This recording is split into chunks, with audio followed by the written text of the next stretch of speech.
येन श्रीगुरुवे नमः। नमः ॐ विष्णुपादाय कृष्णप्रेष्ठाय भूतले श्रीमते भक्तिवेदान्त स्वामिन् इति नामिने। नमस्ते सारस्वते देवे गौरवाणी प्रचारिणे निर्विशेषा शून्यवादी पाश्चात्य देशतारिणे। श्रीचैतन्य मनोभीष्टं स्थापितं येन भूतले स्वयं रूप कदा मह्यं ददाति स्वापदान्तिकं। वन्देऽहं श्रीगुरु श्रीयुतापदकमलं श्रीगुरुन् वैष्णवांश्च।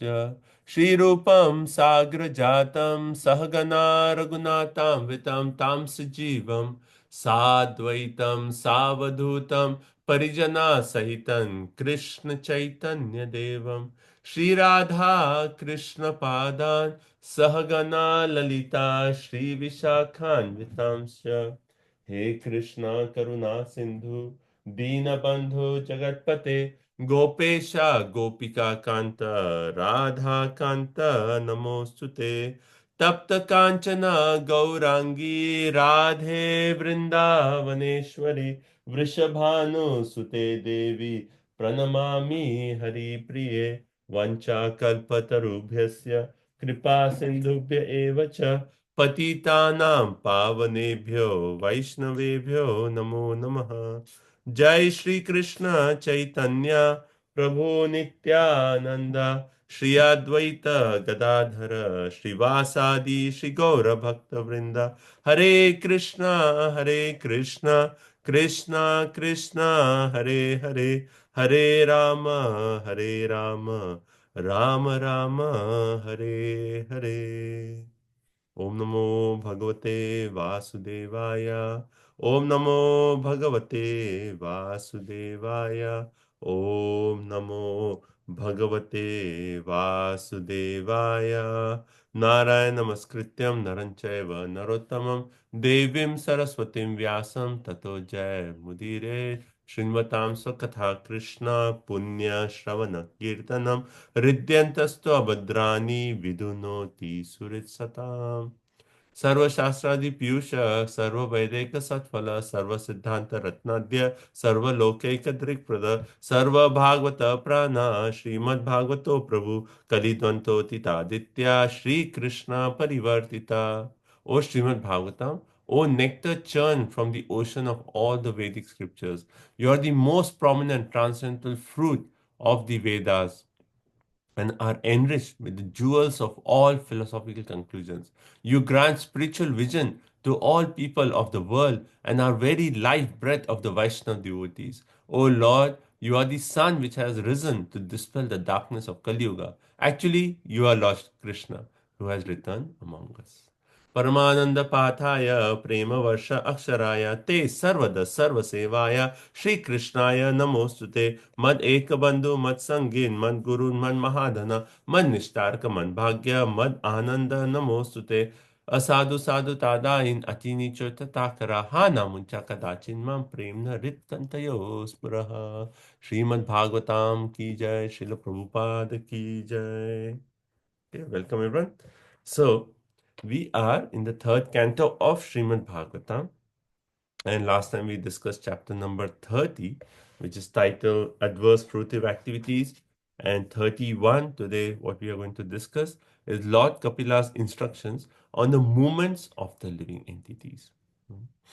So one way these two chapters are one, how we discussed last time in the previous chapter, we discussed how Kapila Dev is actually explaining that for a materialistic, how time actually influences such a materialistic person, and how he tries to satisfy all his family members, but then he is actually unsuccessful in his attempt, and then he takes up sinful activities to satisfy his family members, and because of those sinful activities, and the point was described as how happiness in materialistic life is just basically mitigation of all those miseries, right? And then finally we read that how at old age, because he was unable to satisfy his own relatives start to disrespect him, and he's just treated like a dog, like and just given like the remnants of food. And then in the final stages, when all his relatives have come as a formality, saying that, "Oh, you are here. We love you so much. Please don't leave." And as a formality, they are coming, and he wants to say, "Oh yes, I love you all so much. I don't want to leave," but he's unable to speak, and in that condition, he actually leaves. And then we read that whole situation, that how he's given this hellish punishment, how the Yamadutas actually come and drag him and through this hot condition, hot sand, and he's like scorched by the heat and then bitten by dogs, and it's like such a painful condition, right? And and we read more about all those painful conditions, and then finally we came to the point that Kapila Dev makes the point that who goes to hell? He says all these materialistic persons who actually commit sinful activities just to take care of their relatives, all these people go to Andhata Mishra. And then once they are in hellish condition, they are punished. And then after the punishment, they are given birth in a lower species. And then they go through the entire, transmigration of through different species from the lower to higher, higher, higher, and then purified of their sinful activities, they actually get a human form of life. Right? We came to that point. Now Kapil Dev continues that okay, having human form of life means what? And he starts off description from the womb, and how the child progresses. And this is like one way these two chapters are just like opening our eyes to the reality of this material world. And also they are establishing that this cycle, the main problem that we have is not so much of like, getting a nice house, paying our bills. The real problem we all face is the problem of birth, death, old age, and this is the real suffering, right? This is the real suffering. This is the real problem. And any sane human being should actually find a way to actually overcome this problem of birth, old age, disease, and if someone is not doing that, then he's missing this golden opportunity. And also another point that we made here is we see that how the laws of material nature are actually, uh, one way like if someone is doing any sinful activity, that punishment will be there. So they are very strict in one way and very severe, you know and this when we are reading this chapter, also our mood of compassion for all living entities deepens in our heart, where we feel that without Krishna consciousness, without receiving the mercy even little bit, if they get some mercy, if they get prasadam, if they get a book, they come to a temple once, somehow or other, even once, if they somehow or other come in contact with Krishna, then their journey of life could be different. Otherwise, everyone here is actually, their future is going to be so painful, and this entire condition is really like eye-opening, that we may think that, oh, it's all okay. He's a good person, you know, he's doing so and so, he's a good man, he's a good family man. No, no. Without Krishna, there's actually everyone will go through that suffering, and such painful suffering is waiting. So Vaishnava, when he reads these sections of Bhagavatam, he'll cry, feeling the separation of other living entities. Para dukkha dukhi. He feels sad that, oh, all these people have to go through so much suffering. And also one point that was Vishwanath Chakravarti mentions in the previous chapter, in chapter 31, he actually says that actually a Vaishnava, he feels para dukkha dukhi. He feels the suffering of all living entities, but consider a Vaishnava who's really feeling suffering of every living entity. How would he even survive with feeling the suffering of all the living entities?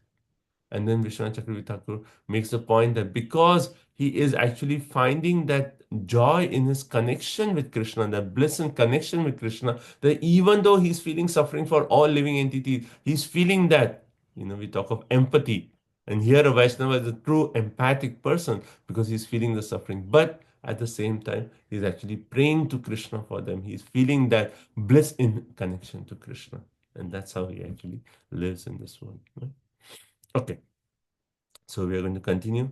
And today is also one way a painful chapter, but a very eye-opening chapter. So we'll continue with chapter number 31, text number 1. Okay, everyone okay so far?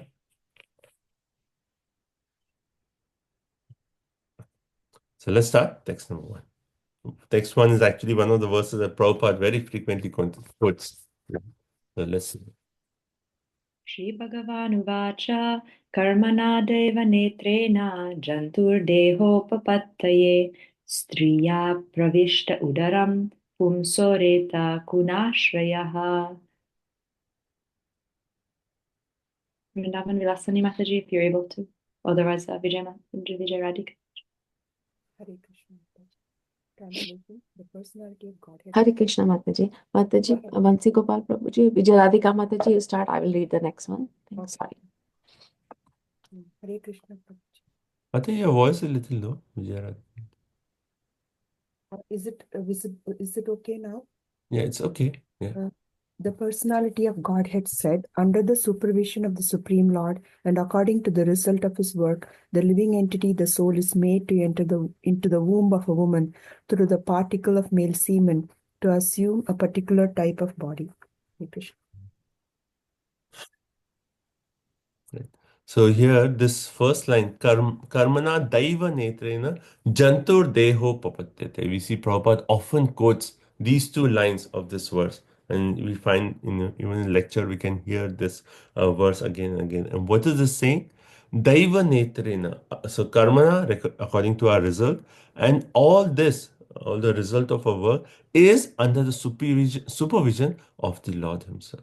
And this is our verse is often quoted to actually give the reference that sometimes people say, oh, how can I understand the laws of karma? And here the point is that the laws of karma is very hard to understand because they are under the supervision of the superior authorities. Right? Daiva netrena. And then jantu deha upapatyate. So based on the supervision of the Lord, the jantu means the living entity, he gets a what? A deha, a particular kind of body.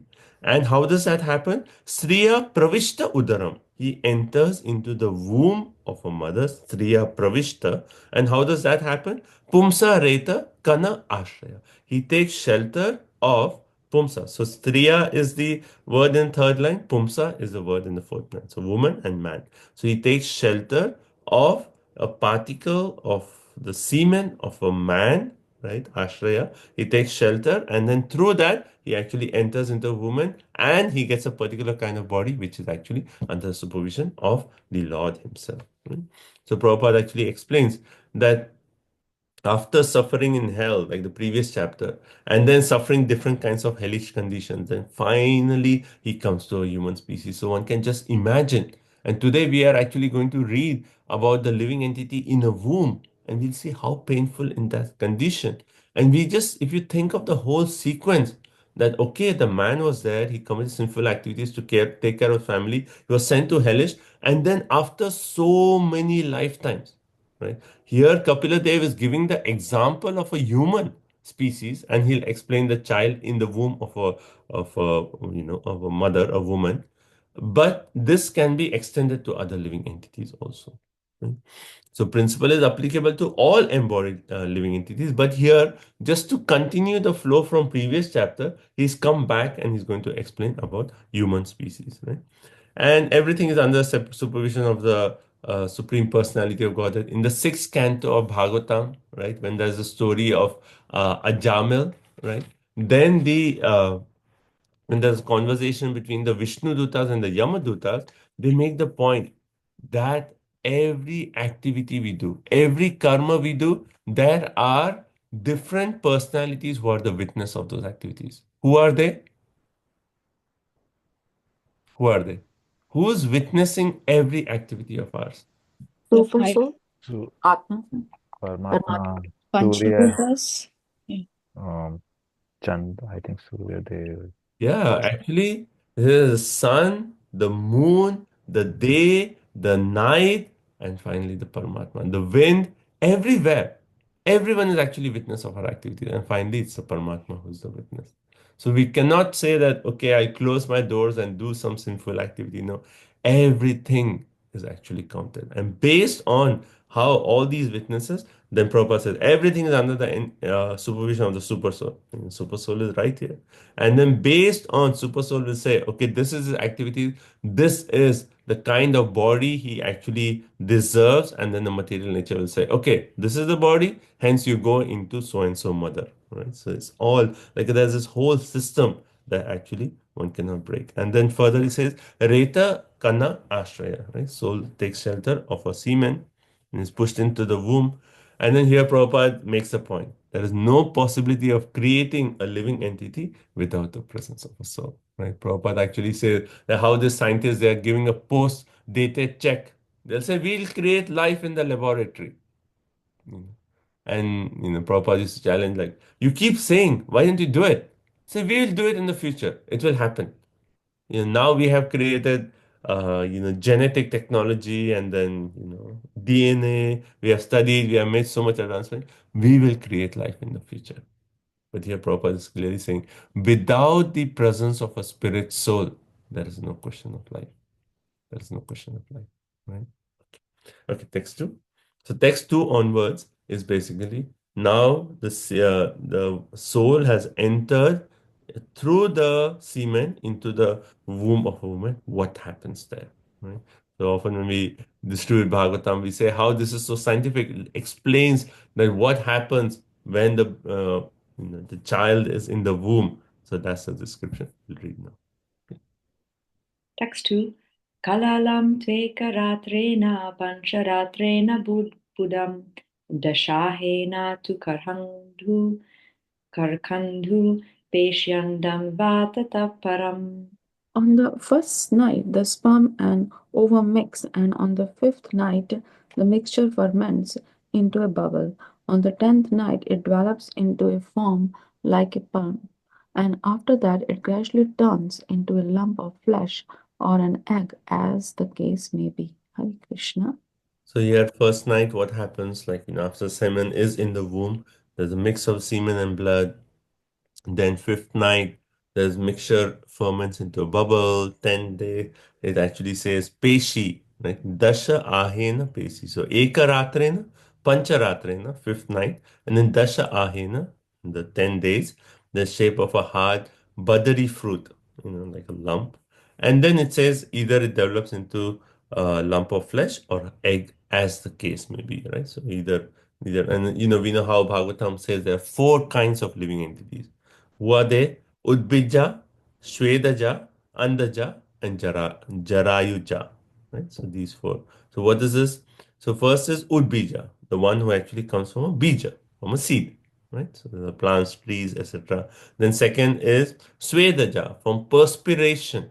Right? Then there are these germs and these bugs, they all come from perspiration. Then Andaja, from eggs, and then the fourth one is Jara Yuja, that means from embryo. So 4 kinds of living entities. Right? Okay, text 3. Text 3. Masena tu shiro dvabhyam Bhayang Radyanga Vigraha Nakaromastik Charmani Linga Chidro Bhavastripihi. Hare Krishna, text 3. In the course of a month, a head is formed, and at the end of 2 months, the hands, feet, and other limbs take shape.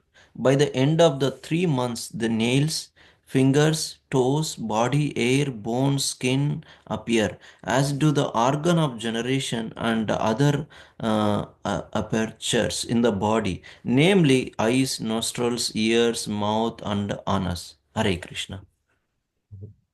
Here it continues. So we explain up to 10 day. Now it says first month, Masena, the head forms. Dvabhyam, 2 months. What happens? Bahu Angri, Adi Anga Vigraha. So arms, feet, other limbs take place. Tribhi, 3 months. Then Udbhava, what appears? And then it explains Nakha, nail, body hair, Loma, Asti, bones, Charmani, skin, right? Organ of generation, Chidra, apertures. Okay, let's continue. Text 4. Chaturbhirdvataya sapta panchabhikshutrid udbhavaha sadbhirjarayunavita uksho brahmyati dakshine. Translation. Within 4 months from the date of the conception, the seven essential ingredients of the body, namely child, blood, flesh, fat, bone, marrow, and semen, come into existence.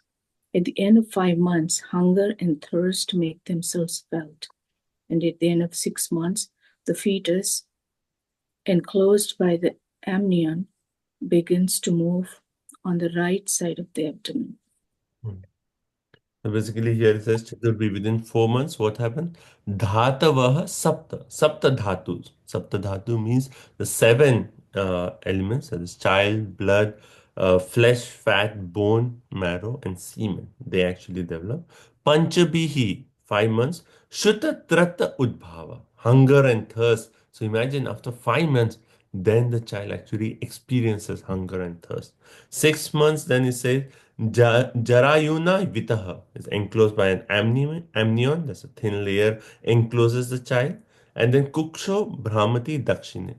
And here, particularly, it's referring to a male child. If there's a male child, he moves to the right side of the abdomen. And it's a female child, moves to the left side of the abdomen. I have heard this that even, in general, they say, oh, the child is towards the left, hence it's a male, or to the right, hence. Yeah, to the right is a male, and towards the left is actually a female. Actually, if you see, this Gaurang Darshan Prabhu in Subodhini, he's actually, so this is what we are seeing here. He's actually, compared this to modern science. So if you see in Subodhini in your back in the appendix, there is actually comparing this first day, fifth day, and he compares it with understanding of modern medical science. Hmm? And he explains like how first day Bhagavatam is saying the sperm and the ovum mix, and modern medical science it says the zygote and the fertilized ovum that is developing. It is so amazing that we are like modern science says the embryo develops after 32 days. That's what the doctors say, and here we are reading 1 month. How it matches one is to one, and then. Yeah, and in that same 2 months, they say like hands, feet, even modern science actually makes the same thing. Right? And yeah, so on. So you can look at the table. So it's like, one-to-one correlation. And, we often, when we, go distribute Bhagavatam, we make the point that how is it that this knowledge was known, at least 5,000 years before? That itself says that how this knowledge is not just, some kind of fiction. There's actually people this actually, at least the understanding is that it is written by people who had more knowledge than the knowledge of the current science which we had, like like just ultrasound technology. Because of that, we know in modern science they know, like, maybe it's a few decades back, and this knowledge was known, at least 5,000. And we say this is Srimad Bhagavatam. It's always known, right? So that's another point here. Okay. Okay. Next verse. Text 5. Matur Jagdhana Panadyar Edha Dhatur Asammate Shete Vin Mutrayor Karte Sajantur Jantu Sambhave. Hare Krishna. Text 5. Deriving its nutrition from the food and drink taken by the mother, the fetus grows and remains in that abominable residence of stools and urine, which is the breeding place of all kinds of worms. Hmm. So further, it's actually making the point. Matuhu Jagda Annapana. Right? So how does this the child in the womb get his food and nutrition? Matuhu. So it's taken from the mother. And how does that happen? Then it says, okay, Edat Dhatu. So because of is getting the nourishment through the mother, the baby, the fetus is actually growing. And then further it says, Asamate Seta with Mutrayoho. So he remains in this abominable residence of stool and urine in that hollow. And Sir Jantu Sambhave. And that is actually the breeding place of all kinds of worms. So Bhagavatam is actually saying, I mean, like, in the material world, they actually consider, oh, such a auspicious occasion, the child is here, and so much joy and celebration. And see, Bhagavatam is saying the child is in this place where there's a breeding place for all kinds of worms, and it's actually said as a abominable residence where there is mutraya. stool and urine, everything, and the child is in that abominable place. Right? And Prabhupada in the purport, he actually, Vishwanath Chakravarti Thakur quotes one verse from the Markandeya Purana. It's like amazing. Our Puranas are like so much in detail. It actually explains how how the fetus is bound with arteries and veins within the womb of the mother. That's all explained. And all that the woman eats and drinks, it passes into the womb. Right? And this way the fetus is nourished. So in the intestine of the mother, the umbilical cord joins mother to the abdomen of the child. Right? So, right? And through this passage, the child accepts mother's assimilated food, and that's why he's growing. And then here also, Prabhupada, the point I earlier made, that this is exactly corroborated by modern medical science. Therefore, the authority of the Puranas cannot be disapproved. Right? This also some people actually they challenge the Puranas. They say, yes, I will accept the Vedas because that is Shruti, but we don't accept the authority of the Purana. So you are quoting from Bhagavad Purana, but we don't accept. And here Prabhupada is actually saying, see, just see this science here, and it's exactly corrupted in modern medical science. So how can you deny the authority of the Purana? So Prabhupada also here he talks about how the child is dependent on the assimilated foodstuff of the mother, and therefore there are restrictions and precautions taken by the pregnant mother. And this is all described in the Smriti scriptures, right?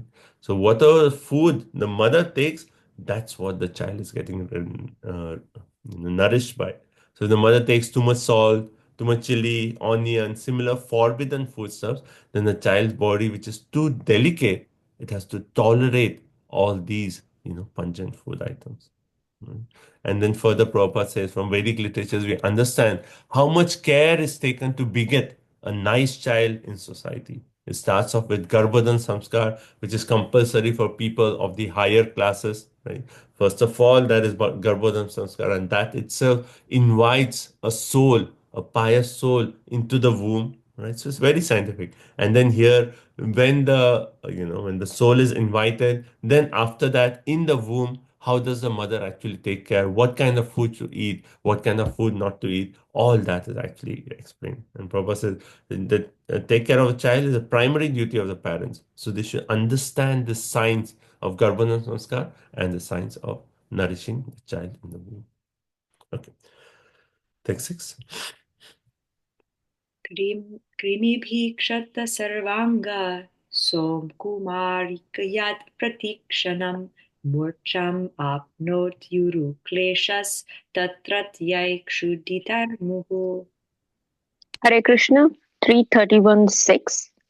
Bitten again and again all over the body by the hungry worms in the abdomen itself, the child suffers terrible agony because of his tenderness. He thus becomes unconscious moment after moment because of the terrible condition. Hare Krishna. Mhm. So here further it says Krimibihi Shata Sarva Anga.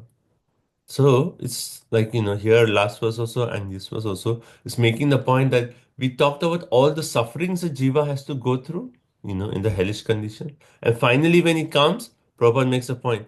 The miserable condition continues in the womb of the mother. And here it is saying, Krimivi Shata Sarva Anga. Every anga of the child is actually bitten by worms, And then because his body is Saukuma Ryat, means it's very tender. So being bitten by all these worms is like suffering so much. Prati Sharam, moment after moment, the child actually suffers. Apnoti Uruklesha. Uruklesha means great suffering. Uruklesha, he's having so much suffering in the abdomen, right? And then murcha muhu. And because of that intense suffering, he is actually fainting, becoming unconscious.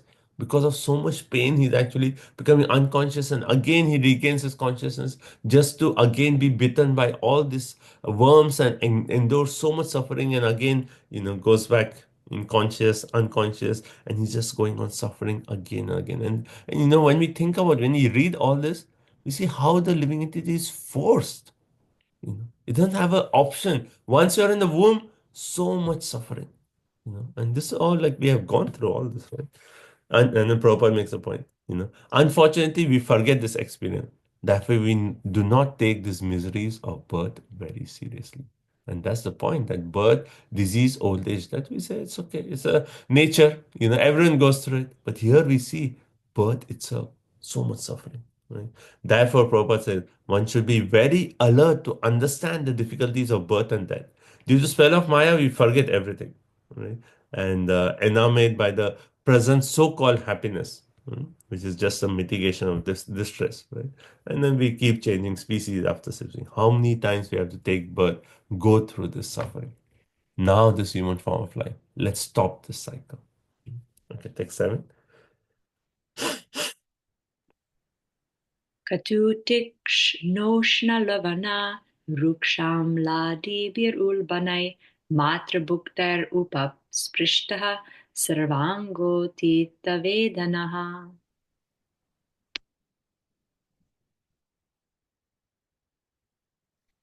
Hare Krishna. Uh, Owing to the mother's eating bitter, pungent foodstuff, or food which is too salty or too sour, the body of the child incessantly suffers pain which are almost intolerable. Hare Krishna. Yeah, so it says Katu Tikshna. Katu means bitter, Tikshna means pungent, Ushna means hot, Lavana means salty, right? Dry, Ruksha, Amla, sour, Adibhi, so on. So all these different kinds of foods that are eaten by the mother, Matra Bhaktehi, she's eating all these foods. And then what happens? The body of the child, because it's so delicate, Ulba Nahi is used, becomes actually so difficult to tolerate for the child. It's almost like intolerable, such incessant pains the child actually experiences within. But it's a very difficult position for the living entity to stay, like Prabhupada makes the point. Imagine in our condition now, we are wrapped up in a bag which like just like this, you know, and we are actually in this surrounded by all these worms with an unbearable condition. But because the consciousness is not like completely developed, the child is actually able to tolerate it. Otherwise, Prabhupada makes no living entity can survive this state, this pain. No one can tolerate. It's ulba nahi, very intolerable pain. Right? But because the consciousness is not developed and the Maya actually covers, so somehow the body actually is tolerating these terrible tortures. Okay, text 8. Ulbena samvritastasmin antrascha bahiravritaha aste kritva shirakuksho bhugna prishta shirodharaha. Hare Krishna. Placed within the amnion and covered outside by the intestines, the child remains lying on one side of the abdomen, his head turned towards his belly, and his back and neck are arched like a bow. Hare Krishna. So Ulbena Samvrita is enclosed by that covering, amnion covering, and then Antre Bahi Avrita is covered by intestines. And then Aste means the child is lying on one side of the abdomen. And where is his head? His turned downwards. Imagine the child like his head is turned downwards towards the belly. Right? And then Bhugna Prishta Shiradhara. And his back and neck are arched like a bow, like almost like curved. Why? Because of the covering of the back. Right? So that's why. And Prabhupada makes a point. A grown man in such a condition, it'll be impossible for him to live even for a few seconds. That is the condition. Unfortunately, we forget all the suffering and try to be happy in this world. And Prabhupada actually says this civilization is such a way that it actually covers. Your civilization is a perfect agent of Maya. Because what is one of the potencies of the Maya? Avarnanatmika. It covers, right? And the civilization is actually saying, oh, problem? Here, take a new cell phone. You'll be happy. Take a new gadget or go buy this and you'll be happy. So the suffering is there, but the modern civilization is so expert at covering this suffering by so many temporary things, by distracting us. Like it's just like, if a child gets hurt and then starts to cry, then what do we try to do? We try to distract the child. Oh, say, look at this, right? And that's what the modern civilization is doing to us. We have all this suffering, but the modern civilization, no, look at this. Don't look at the suffering. Look at this. Get this new thing. One more, one more, one more. And that's how our life ends. And then the cycle keeps going on, right? And Prabhupada actually makes the unfortunate civilization, these matters are not discussed. As soon as you talk about spiritual subject matters, people are like, oh, that's not for me. I'm not interested, right? You may be a spiritual, you may be a man of God, they say. And sometimes they say it in a derogatory, oh, you're a man of God. It's not for me. I mean, spirituality is not a question whether you're interested or not. These are the laws of material nature. Like Prabhupada says, once you're in a state, you have to follow the laws of the state. You cannot say, oh, in India, I drive on the left side. Here, I'm going to drive on. No, the laws are there. You have to follow. It's not a question of I like it or I don't like it or this is our situation. You don't follow the laws, this is what is going to happen. Right? Next 9. अकल्पस्वङ्गचेष्टायां शकुन्त इव पञ्जरे तत्र लब्धा स्मृतिर्दैवात् कर्मजन्म शतोद्भवम् स्मरन् दीर्घम् अनुच्छ्वासं शर्म किं नाम विन्दते. The child thus remains just like a bird in a cage, without freedom of movement. At that time, if the child is fortunate, he can remember all the troubles of his past 100 births, and he grieves wretchedly. What is the possibility of peace of mind in that condition? So here it actually says, Akalpa swa anga chesham. He's unable to move his limbs in that condition. It's just like a eva sang sa kuntaha panjare. Just like a bird is trapped in a cage, similarly the living entity is trapped in this amnion. And there, daivat. So that word is very important, and Vishwanath Chakravarti Thakur elaborately explains. Daivat means by good fortune. By good fortune. Not everyone has the experience. By if the child is fortunate, then labdha smritihi. He gains his memory of what? Janma shata udbhavam karma. He gains his memory of like 100 past births. Imagine he's already in such a precarious condition, and now he's remembering all his sinful activities he's committed for 100 births. And then smaran dirgam anuchvasam. Right? And remembering here, actually lamenting, oh, why did I do this sinful activity just for a drop of happiness? Lifetime after lifetime after lifetime, I've committed all these sinful activities. And then Kim Sharma Nama Vindate. In such a condition, what is the possibility for the child to be peaceful? He's lamenting, he's suffering, he's remembering 100 past sinful activities that he has done. And Prabhupada in the purport, he says, after birth, as soon as the child is born, everyone is like, oh, child is here, welcome to the world, and then start taking care of him and, doing everything for the child. But after birth, the child forgets. But when we are grown up, we should actually take authority of the Srimad Bhagavatam. We already are seeing all this, how it matches so much with modern science. So why not the rest of the information, which is actually saying how much suffering is there? So we should actually understand the grievous tortures of birth and death by reading the Srimad Bhagavatam. Right? And if we have that faith that Srimad Bhagavatam is true, then we should prepare for our freedom in our next life. And Prabhupada says, if we do not, take heed of the indication of suffering in human existence, then we are undoubtedly committing suicide. There's a famous verse in the 11th canto in Uddhav Gita. It says, Nradeham adyam sulabham sudulabham plavam sukalpam guru karnadharam mayanukulena nabhasva te ritam puman bhavad bhidam na taret sa atmaha. Right, so this is actually a famous verse, 11, 20, 17, where in Uddhav Gita, Krishna is actually making the point that the human body, right, Nri means human body, right, Deha is Adyam, the source of all, he says, So this human body, which can award all benefit in life, is automatically obtained by the laws of nature. So we go through lower species, but gradually we'll get this human form of life. It is obtained by laws of nature. Although it is very dullabham, it is very rare achievement. It is sulabham, right? It is actually effortlessly attained by that cycle.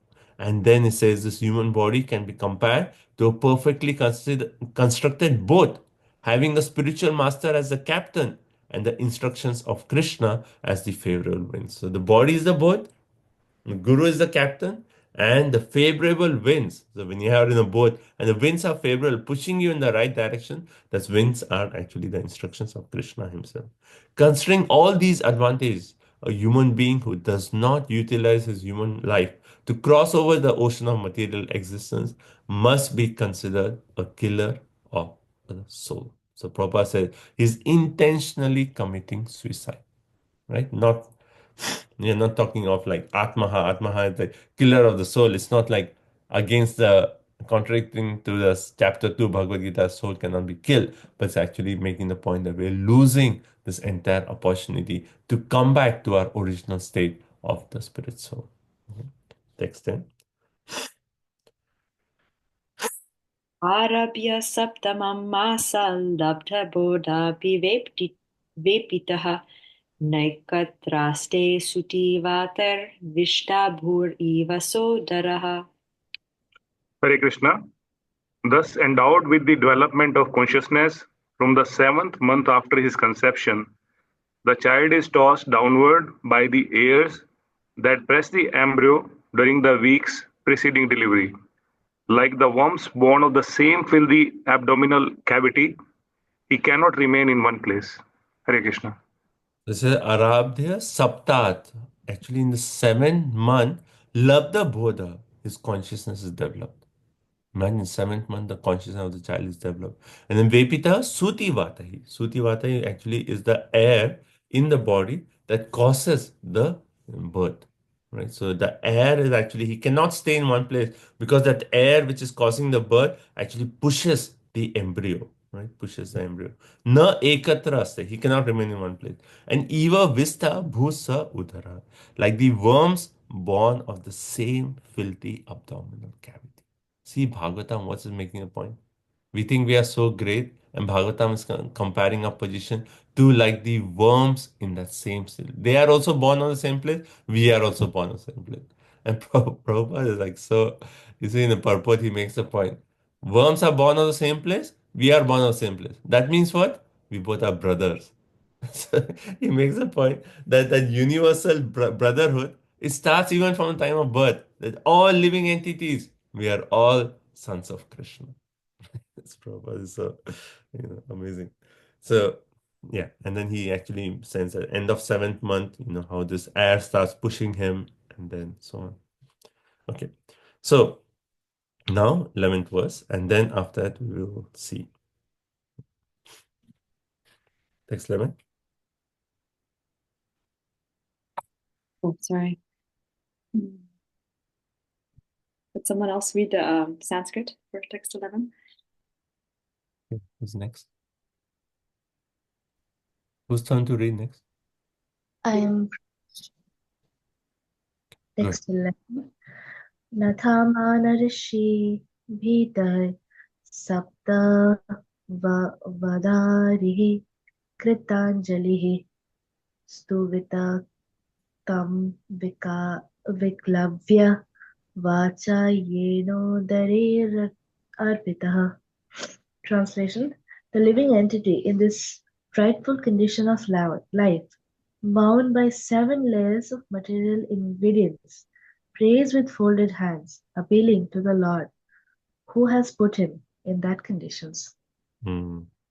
So Rishi Bhita, the living entity, frightened by this condition. Bhita is so frightened. Saptavedi is bound by these 7 layers of material ingredients. Right? We already discussed those 7. And then Natha Manaha, he appeals. Krita Anjali, with folded hands, in the womb with folded hands, he is actually appealing. And then Viklava Vacha, with faltering words, So imagine the womb in that painful condition, remembering 100 past births, and he's lamenting, and in that condition, he's appealing with faltering words. To whom? To Yena Udare Arpita. He appeals to the Lord who has put him in that condition. So, and then Prabhupada and Purpodi actually say, when a woman has labor pains, she promises never again to become pregnant and suffer from severely painful condition. Right? And then Prabhupada gives other examples, surgical operation. Someone may go through an operation, go through all the pain, when after he comes out, he again commits the same sinful activities, just so that he goes through it, the pain again. Similarly, the jiva, he's put in this hellish condition, and then when he comes in the womb, he promises, oh, never again. I will take birth. It is too painful. Never again, never again. And then once he comes out, forgets everything. And again commits the same sinful activity that puts him in another womb. Okay. Now, to this purport, to this verse, Vishwanath Chakravarti Thakur gives an elaborate purport, making the point that not all the living entities pray. Only the fortunate living entities pray. And he gives the point that if every living entity prays, then he quotes like a verse from Narada Purana which says that those who worship Vishnu even once, right, without material desire, are not subject to birth and death. So if everyone is praying, then no one will have birth and death. Right? So he gives this as one example. And the other quote he says is the famous verse, Sakrit eva prapannosi tavasmi ta yachale. We know this verse, right? This is Lord Ramchandra speaking to Vibhishan. And he says, I have made a vow that I will give fearlessness to that person who even once says, Oh Krishna, I am yours. Right? And we see these prayers the child makes in the womb. And all these prayers are so devotional. So it has to be a very fortunate child who has done some kind of bhakti previously. It's not all the children in the womb who are actually praying. Right?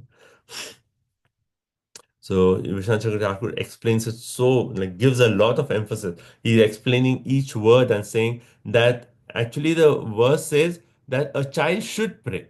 Not that all child pray, but actually a child should pray in that painful condition. But only if he has some devotional credits will he actually pray to the Lord. Right? And then, yeah. So this indicates that the jiva who was a devotee prayed in this manner in the womb in the past. Not every jiva does this. Okay. Now is movie time. Everyone ready for a movie?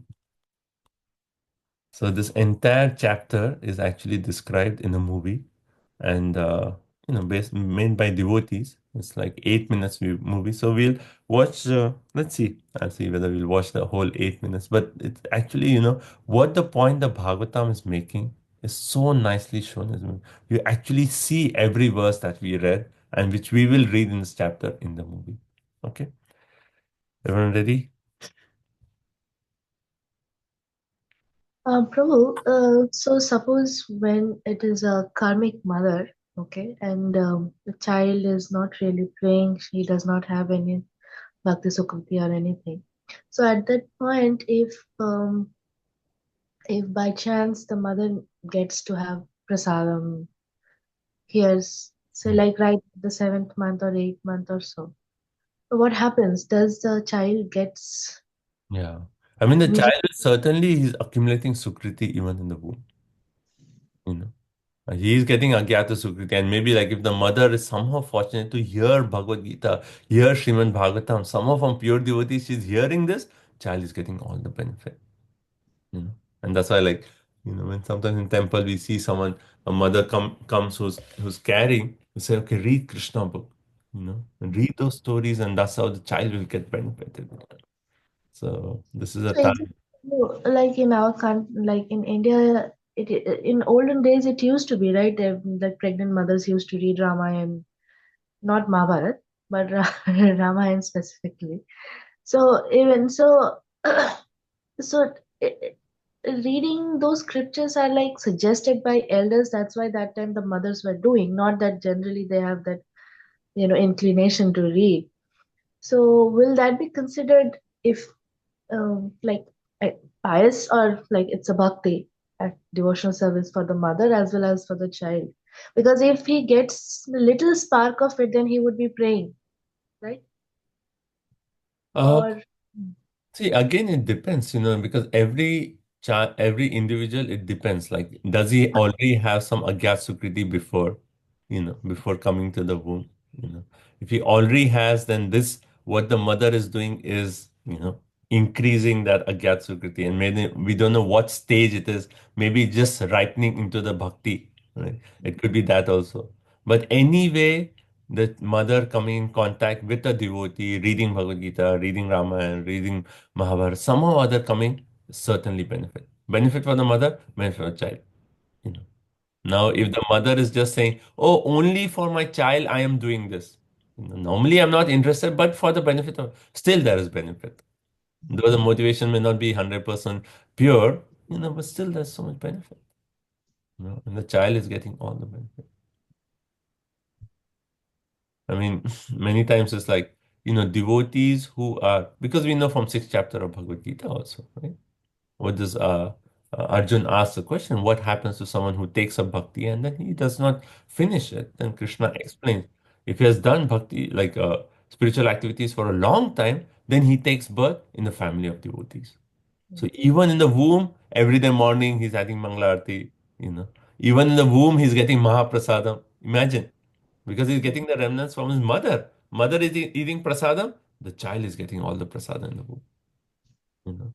And many of these families, like, in the purport of Bhagavad Gita, Prabhupada said, we have also, referring to he himself, have been so fortunate to take birth in the family of devotees. Right? So, so based on what the child has done in the previous life, if he has already done certain spiritual activities, then that's the kind of birth he'll get. Right? If it's just little bit, then Krishna said he may take birth in the heavenly planets, but then he'll come back and take in a birth which is actually, at least economically, it is well to do. So all that is, that's why karmana daiva netra. All this is perfectly seen by the supervision. Nothing happens by chance. So so, Prabhu, even by like bhakti, which is not done proper intentional, will that result in like heavenly planets, or it is like forever in spiritual account? Like that's what it is, right? I mean, there it is particularly referred to spiritual activities, right? Not necessarily like bhakti, but any spiritual activity someone does. Like It- pious activities, austerity, tapasya, jnana, and yeah, whatever. any spiritual activities, and the benefit is there. But anyone takes bhakti, even little bit, at least guaranteed human form of life, and an opportunity to continue from where he left off. Very, very late. Okay. Is yeah, transcendental. Well, don't we also, I think, hear in the Prahlad Maharaj story that where when Narad Muni is giving the instruction, like Kayadu herself is not very interested, I think, in hearing, but like Prahlad in the womb is hearing with all the interest. So that probably partially answers what Mataji was asking, like if mother is like even unwillingly, like, reading the scriptures, but the child is still getting the benefit. I mean, in that Kayadu and Prahlad, actually Prabhupada makes a point that that being a mother and just getting involved with like husband who's demoniac, she forgot. She heard it, but later she forgot. But Prahlad did not forget. So they both heard it. So yes, there was certain benefit, but she forgot. And that happens, right? You take a bhakti, and then after some time, due to some previous condition, you may lose, forget, oh, my chanting, everything. But still, what all is there, that account is still there, somewhere. So, yeah, that's a good example. And then we know like Abhimanyu story also, right? How he heard from, in the womb he heard how to enter the Chakravyuh, but then the mother fell asleep and he did not hear how to come out of the Chakravyuh. Right? And then later on he still knew that whole skill. Amazing. Like in the womb he heard that whole thing and he knew the skill how to break the Chakravyuh.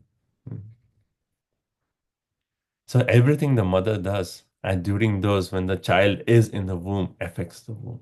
What is she seeing? They watch like, I mean, watching like scary movies during the time. That's what the child is experiencing, all those emotions. What all food we take, everything the child. That's why Prabhupada makes a point in the purport. It's a science. Starting from Garbhodam Sanskar and how to take care of the child within the womb is a complete science. And it's a duty of good parents to actually learn the science and know how to take good care of the child. So, yeah. Okay. Prabhu, there is one person, one devotee, he just mentioned that, it is like, when the mother is pregnant, we like, there are kicks, like certain times we just see on the stomach there is tiny feet that pushes the skin out. So like, oh, it's so sweet, this cake, that cake, but it's is horrible. Otherwise, who would kick unnecessary inside? Why would you kick? Do you kick naturally? As a result of that suffering, that the child is just like, oh, I want to get out, get out. Okay, let's watch this few minutes of this movie.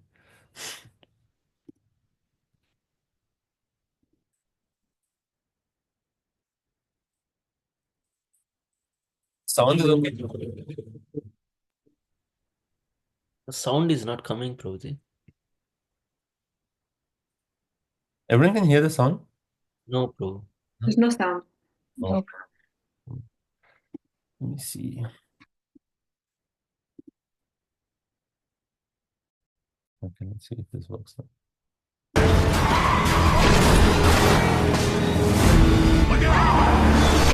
You hear the sound?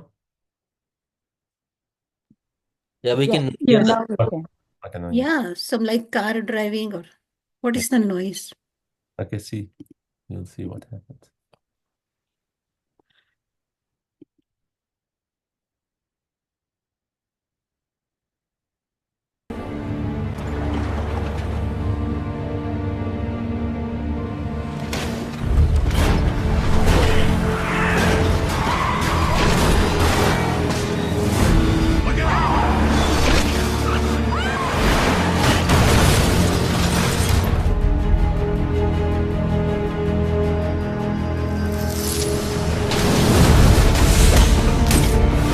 And when the body is no more usable, then the body is finished and the soul again enters another body.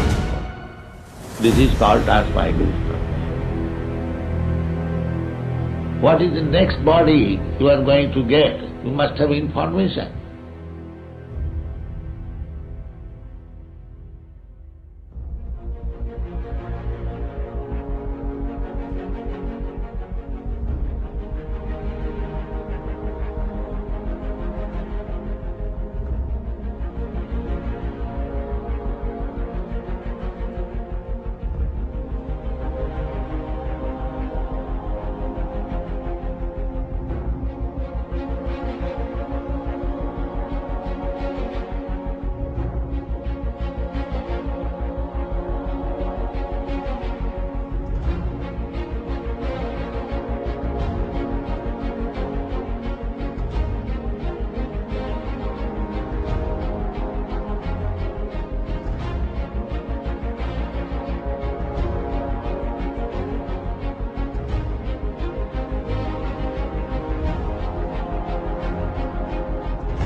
dreaming? You're actually in the middle of the workshop right now, sleeping. This is your first lesson in training.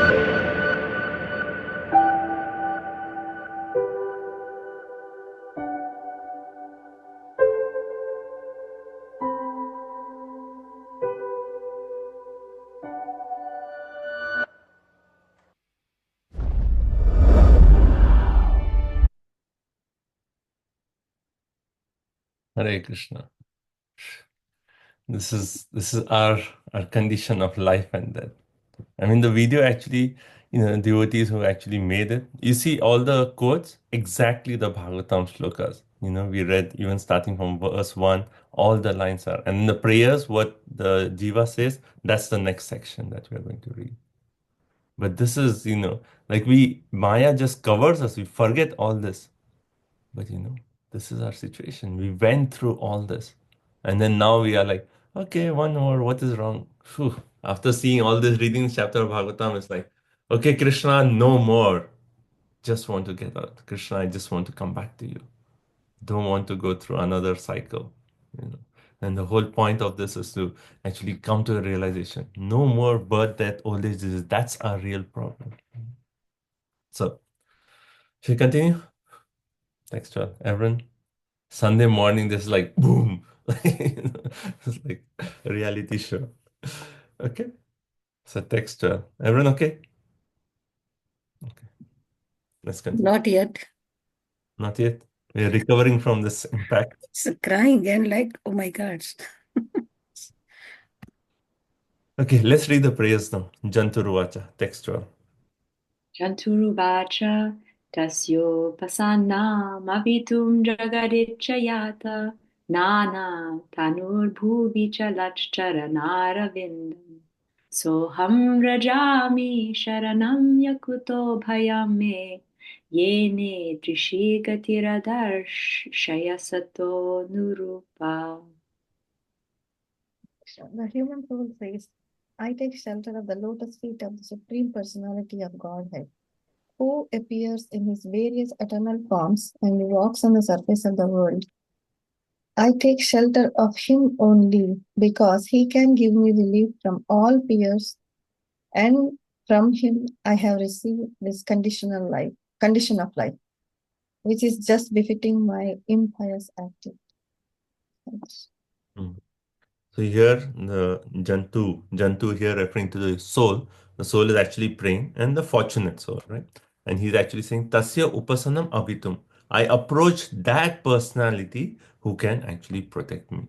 Jagat Ichaya, who actually comes to this Jagat by his own Icha, by his own free will. Right? And then Ata Nana Tanoho. And when he comes, what does he do? He accepts Nana, so many different incarnations. Chalat Bhuvi, and he walks on the surface of the earth. So Jiva Goswami makes the point that Kapila Dev, he walks on the surface of the earth.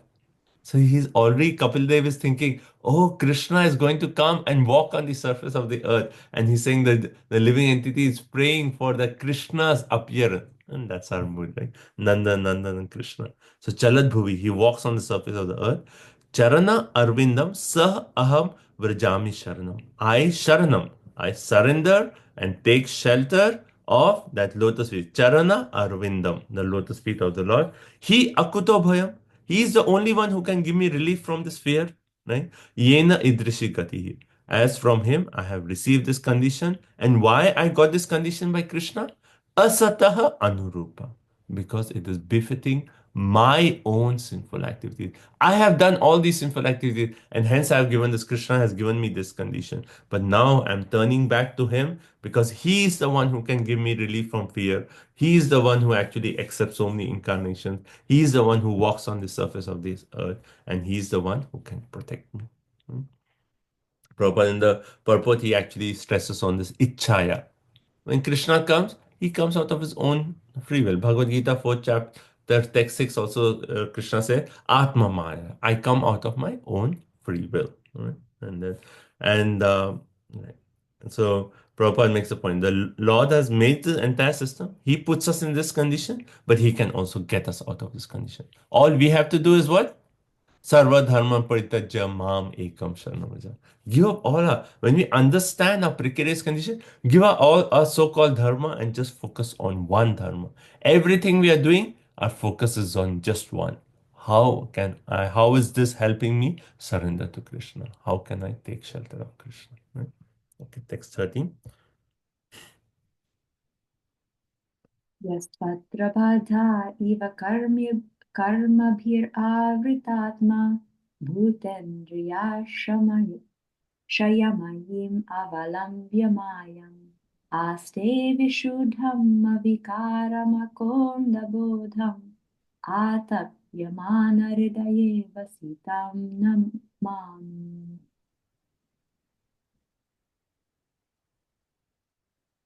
Vrindavan Vilasan. I don't see her. Vijay Radhika. Hare Krishna. Translation. I, the pure soul, appearing now bound by my activities, am lying in the womb of my mother by the arrangement of Maya. I offer my respectful obeisances unto him, who is also here with me, but who is unaffected and changeless. He is unlimited, but he is perceived in the repentant heart. To him I offer my respectful obeisances. So here it says Yaha, who, okay, tu atra, and that means the atra means who also appears here. So what is the Jiva saying? In the previous verse, he said, only that personality who has put me in this condition can give me fearlessness, and he's the one who can protect me. And then here, that same personality, to atra, he's also appearing here. And he appears that this personality is also Baddha Eva. It appears as if he's also bound by karma. Like, what is the Jiva actually saying? That Krishna, you're right here with me. This is a horrible, filthy place, abominable place. But Krishna, you are here. It appears that you are also bound by karma. Right? Isn't it natural? Like, we are put in a suffering condition, we see another person also suffering. We're like, oh, even you are like me. Right? So the Jiva is thinking, it appears that you are bound by Baddha, by karma bihi, avrita bhuta indriya asa. It appears that you are also covered by these gross elements, the senses, the mind, the manifested by Maya. But he says, aste. But you, even though you are here, you are Vishuddham. You are completely pure. Avikaram, you're without any change. Akanda Bodham, you are actually possess unlimited knowledge. Right? So he's saying, yes, Krishna, you are here, right here in this condition. But you are three qualities. Vishuddham, Avikaram, Akanda Bodham. Right? And you can be known by what? This is a very nice point. Atapya Imana Hridaye. You can be known by a repentant heart. Therefore, Namami, I offer my respectful obeisances unto you. So this is the explanation Vishwanath Chakravarti Thakur gives. Prabhupada actually gives a slightly different explanation. He says, I, Atma, pure soul, bound by my activities, I am in this womb covered by senses, mind, gross elements, arranged by Maya. But you are here who are with these three qualities. So kind of similar, but just the way it is presented is slightly different. Right? And Prabhupada in the purport, he says, a jiva. So there, the jiva, there's Paramatma. I mean, it's amazing how Krishna, even in that, condition where we are within the womb, Krishna does not leave us. He's right there as Paramatma. And Prabhupada says, it's that jiva and Paramatma, two birds on the tree. One is suffering, the other is witnessing. So even though, like when we are going through all this suffering, birth, disease, again like birth, old age, disease, death, and again we come into a womb, Krishna is always with us. Imagine what a best friend. Even in the worst condition, Krishna is still there. Right? And then the jiva is contaminated and he goes through suffering because of the material body, but the Paramatma is always avikaram. He is changeless. Right? He is changeless. Right? And he is realized through a repentant soul. Right? So what does this mean? He is realized by a repentant soul. Actually, there's a beautiful verse in Chaitanya Charitamrita Madhya Leela, comes in 22-33. Krishna tomara hana, yadi bale ek bara, Maya banda hoite, Krishna tare kare para. So what does this verse say? And Chaitanya Mahaprabhu is speaking to Rupa Goswami. Rupa Goswami, and he's actually saying one is immediately freed from the clutches of Maya if he seriously and sincerely says, "My dear Lord, although I have forgotten you for so many long years in this material world, today I am surrendering unto you. I am your sincere and serious servant. Please engage me in your service." So this is a prayer of a repentant heart, where the jiva is repenting. Krishna, you're always with me. But I have forgotten you. For so many long years in this material world, I have forgotten you, Krishna. And these kind of repentant heart, that, why did we turn away from Krishna? Why are we suffering? Krishna is so merciful, so loving. He's our best friend, but we turned away. In that, when the prayer has this mood of repentance, in that repentant heart, Krishna is revealed. Right? So this is also a nice point. When we actually say our prayers to Radha Golokananda, to our deities, then we can actually add this aspect of repentance. Oh Krishna, I'm so sorry. I turned away and now I want to come back. Right? So Krishna is revealed in the repentant heart. Text 14. Ya panchabhuta rachite rahita sharire chanor gunarto chid atmakoham tena vikunta mahimanam rishim tamenam vande param prakritir purushayo I'm separate from the Supreme Lord because of my being in this material body, which is made of 5 elements, and therefore my qualities and senses are being misused.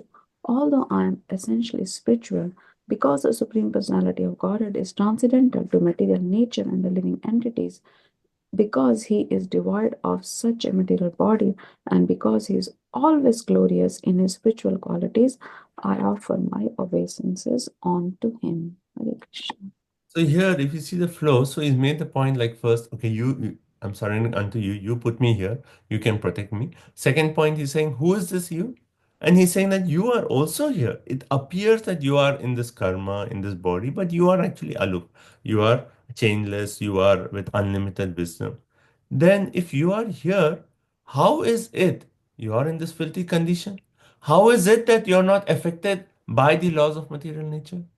And then he makes a point that I, as Atma, Channa Sharir, I am covered by this material body, Panchabhuta Rachite, made up of 5 gross elements, and I myself, I am separated from the material covering.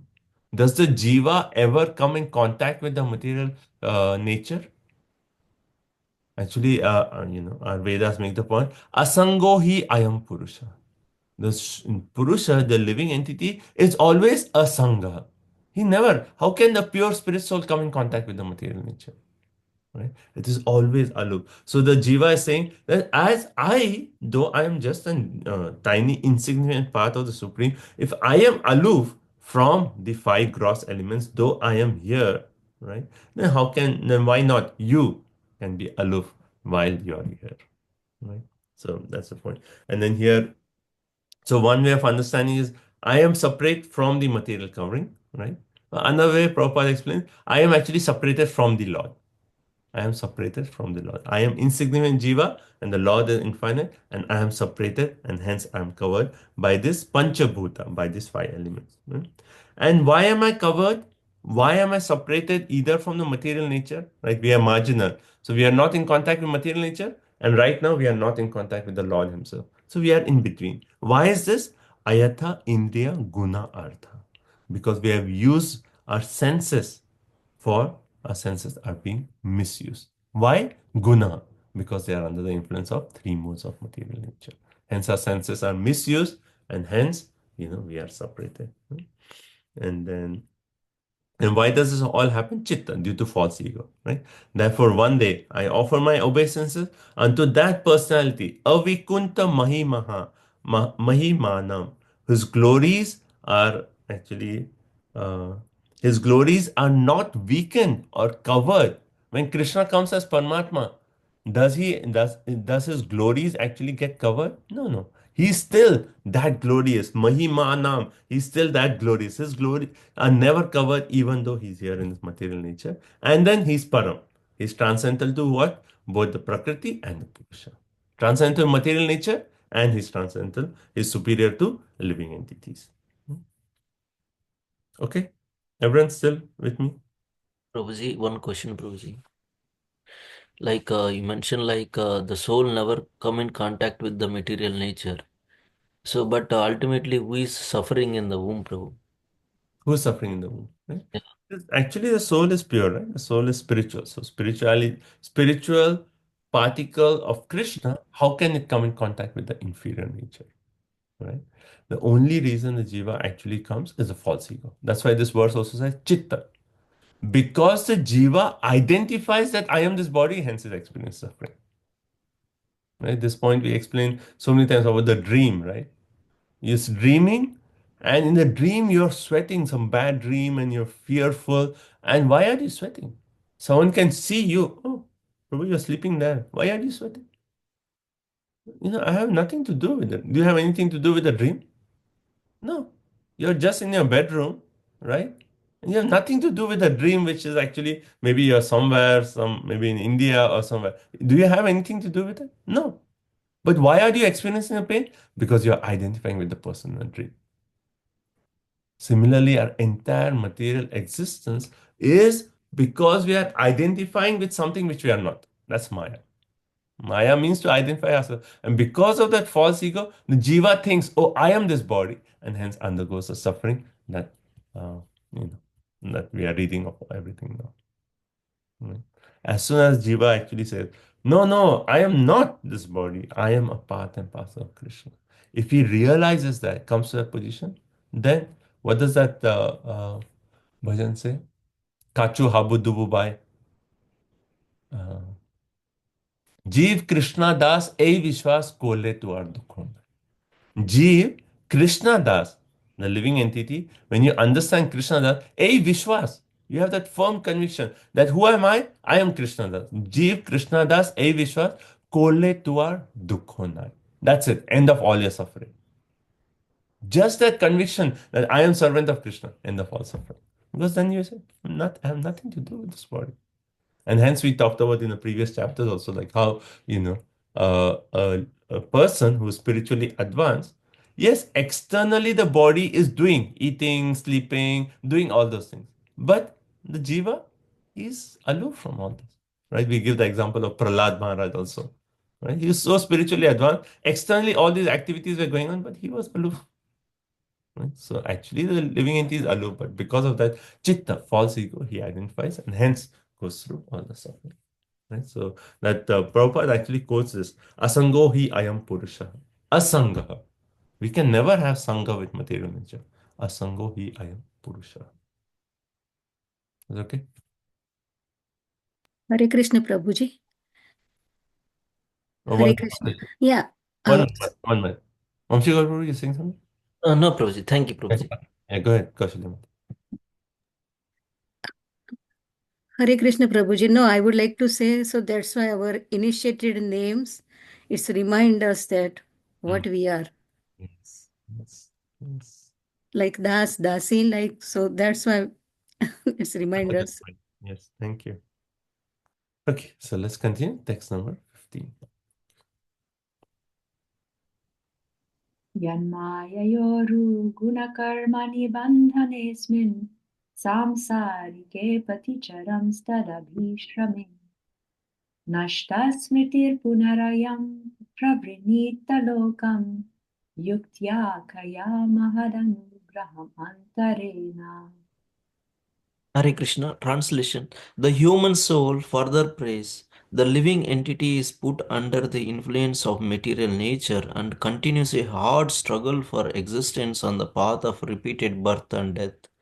This conditional life is due to his forgetfulness of his relationship with the Supreme Personality of Godhead. Therefore, without the Lord's mercy, how can he again engage in the transcendental loving service of the Lord? Hare Krishna. Okay, so here further, what does the jiva say? One may say, like, how is it that jiva is composing so beautiful prayers in the womb? Right? Such nice prayers. How is it getting? So here the jiva is actually saying, yet maya, by the influence of maya, of whom? Krishna, your Maya, by the influence of your Maya, and Uruguna, through the modes of material nature, then karma nibandhane. I am bound by my karma, my actions and my reactions. We are bound by karma. And asmam samsarike pati. And because of this, I am going through the cycle of birth and death and abhishramena. I'm going through great pains in the cycle of birth and death. Nashta smriti. And because of this, my smriti is lost. I have forgotten that I am actually connected to you. I am your part and parcel. I've forgotten my relationship with you, O Krishna. But punaha, I am Pravita. The living entity may realize his true nature. Why? Mat anugraha. How is it that Jiva is composing such nice prayers in the womb? Mat anugraha. Only by your mercy. Right? And Vishwanath Chakri Thakur actually says that actually, whose mercy is it? Whose mercy is it? Lord's mercy. It is actually the devotee's mercy. Because even Krishna does not interfere with the free will of the jiva. So somehow or other, the jiva is saying, somehow or other, I got some mercy from a devotee, and hence I'm able to pray in this way. Otherwise, it's not possible. How can jiva compose such nice prayers unless he comes in contact with a devotee of Krishna? Right? So some Krishna devotee guru in the previous life he met, and that's why he's actually composing this nice prayer. And antarena, it is clearly said, not possible without your mercy. Even our ability to compose prayers to the Lord is only by the mercy of the Lord and or his devotee or his representative. So that's what the Jiva is saying here. And Prabhupada often quotes this one verse.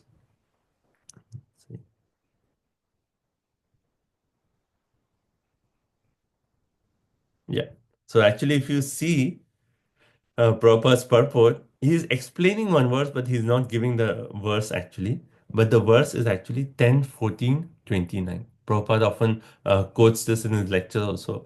Athapi te deva padambuja dvaya prasada leshanu grihita evahi. Prasada lesha. Even a drop of mercy. If someone does not get, right? My Lord, if one is favored by even a slight trace, a drop of mercy of your lotus feet, then he can understand your greatness. He can compose prayers. But if someone is not getting even a drop of mercy, he can speculate and try to understand Krishna for thousands of years. But still, he'll be unable to understand Krishna. So just the point that the jiva is able to compose such nice prayers means what? He's received leshanugrihita, even a drop of mercy, a slight mercy he's received. Otherwise, it's not possible. So, and jiva is actually praying, only because of your mercy, I'm able to compose these nice prayers. Okay. And then further, Prabhupada actually makes the point. He says, why does the jiva forget? Who is giving forgetfulness? Well, Bhagavad Gita. Mata smritir jnanam apohanam cha. Right? 15:15 Gita actually Krishna said, I give knowledge, I give remembrance, I give forgetfulness. Why is Krishna giving us forgetfulness? Even last time we were discussing, why does the jiva forget? Why can't we remember our condition in the womb? Wouldn't it be good if we remember our condition in the womb? That we went through so much suffering, and then now we think, oh, so much suffering we went through. I don't want this again. I don't want this again. And we'll be more focused in our life. Isn't that good? Yes or no? Yes, Prabhuji. But yeah, but we wanted to enjoy separate from Krishna. That's So the point is, we don't want to remember. yeah. Right. So Krishna says, okay, you don't want to remember? Here, I'll cover you. You want to enjoy separately? I'll cover you. Right? And hence he says, okay, if you want to remember, here, Bhagavatam, read. Chapter 30, chapter 31. All your memory will be, again, you'll remember everything. Your past life, where you went through, everything will come. Right? You'll see the whole movie of your life. Right? So Krishna is making the point. So it is Krishna who gives jnanam, mata smritir jnanam, apohanam. He gives forgetfulness. And so through the influence of Maya, we actually forget. And what is the only way we can actually surrender? Devi Esha Gunamai Mam Maya Duratya. Only by surrendering to Krishna, we can overcome Maya. Okay, next verse. Oh, what is the verse of reference you said? 10, 14? 29. Atapite. I've quoted this before also. This comes in that section of when Gopinath Acharya is talking to Sarvam Bhattacharya. And he argues that, and he says like, no, this is, Mahaprabhu is Krishna himself. And then Sarvam Bhattacharya is arguing. He's saying like, where in Shastra? It's Tri-Yugi. He's not Chatur-Yugi. He's only Tri-Yuga. How can you say this is Krishna? And then Gopinath Acharya says, Athapi te deva padambujadaya prasada leshanukrite evahi. Unless you get a drop of mercy, you will not be able to accept that Mahaprabhu is Krishna himself. Right? So, okay, next one, 16. Jnanam yadeta dadatat kantamasa devas traikalikam sthirachareshvanuvartite tamshaha tam jiva karma padavim anuvartamanas tapatrayopashamanaya vayam bhajema. Hare Krishna. No one other than the Supreme Personality of Godhead, as a localized Paramatma, the partial representation of the Lord, is directing all inanimate and animate objects. He is present in the three phases of time, past, present, and future. Therefore, the conditioned soul is engaged in different activities by his direction, and in order to get free from the threefold miseries of this conditioned life, we have to surrender unto him only. So what is the Jiva now praying? He's saying, Jnanam yat etat adhadat katamaha deva. Who else other than the Supreme Personality of Godhead can give this knowledge? Right? We made the point. Krishna gives, Mata smitir jnanam aponam cha. It's all Krishna. And here the Jiva is saying that even this knowledge that, this, the knowledge to get out of this material world, who is giving? Krishna, you are only giving. Right? And then further he elaborates and he actually makes a point.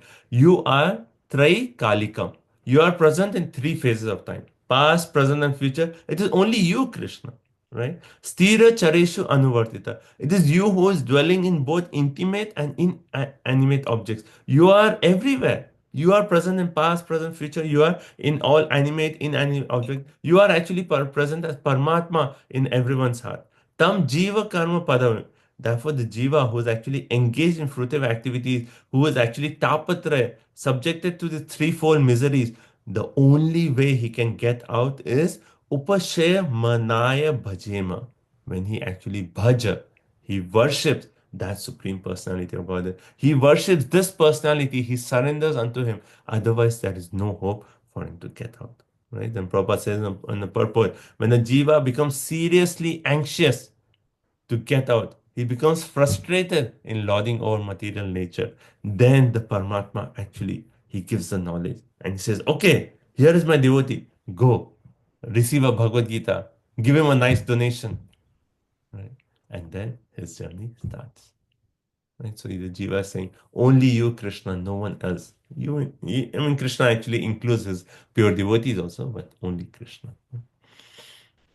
And then Prabhupada in the purport further, he actually says, one way he's quoting Chaitanya Charitamrita, the instructions of Chaitanya Mahaprabhu to Rupa Goswami, where he actually says, Brahmanda Brahmite Konyo Bhagyavan Jiva, Guru Krishna Prasade Pai Bhakti Lata Bija. How does Brahmande Brahmite, the Jiva is going on lifetime after lifetime, sometimes in higher Swarga Loka, sometimes in Patal Loka, sometimes in Bhur Loka, he's going on again and again and again. But then, Guru Krishna Prasade Pai Bhakti Lata Bija.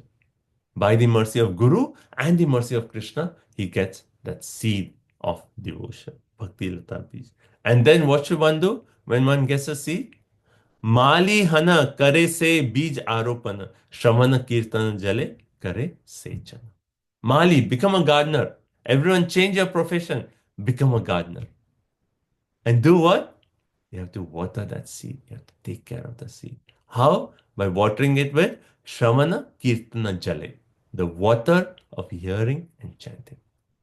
And then further it actually says, Upajaya Bida Lata Brahmanda Bhedi Yaya Viraja Brahma Loka Bhedi Paravyoma. The seed will grow. It will cross over Brahmanda Bhedi. It will cross over this Brahmanda, and it will reach where? It will go beyond Viraja river, Brahman effulgence, and it will reach the lotus feet of Krishna in Goloka Vrindavan. And there it will produce the fruit. Fruit of what? Krishna Prema. Krishna Prema. Right? So that's what Prabhupada actually, in the purport, he's kind of going through these verses from CC. Next, 17. Prabhu, I always wondered this Bhakti Lata in that context. That Lata is so fragile that it has to be protected from weeds, it has to be protected from Madhahasti, but it can penetrate through the out coverings. They're like 10 times each. Then Brahma, the whole globe, Viraj, Brahman, so it's like that seed cannot be, that fruit cannot be material. It is purely.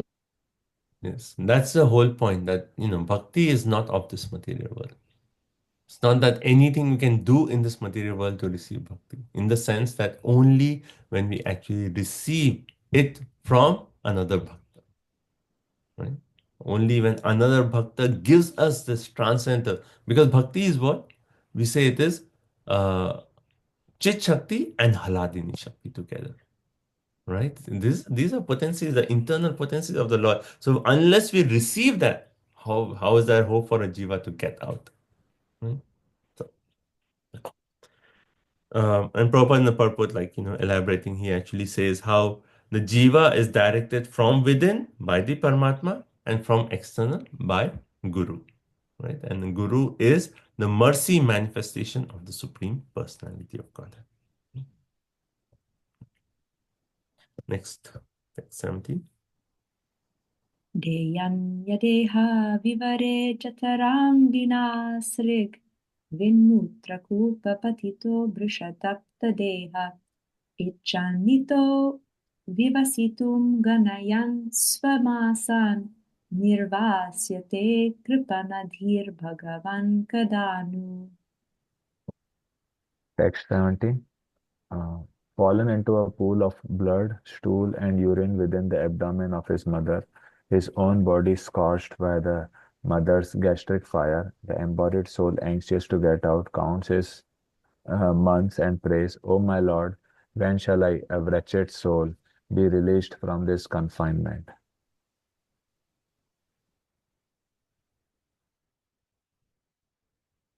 Yes. So if you remember in the movie, exact same point was there, right? Where it actually said the embodied soul, what is he praying? Anya Dehe Vivara.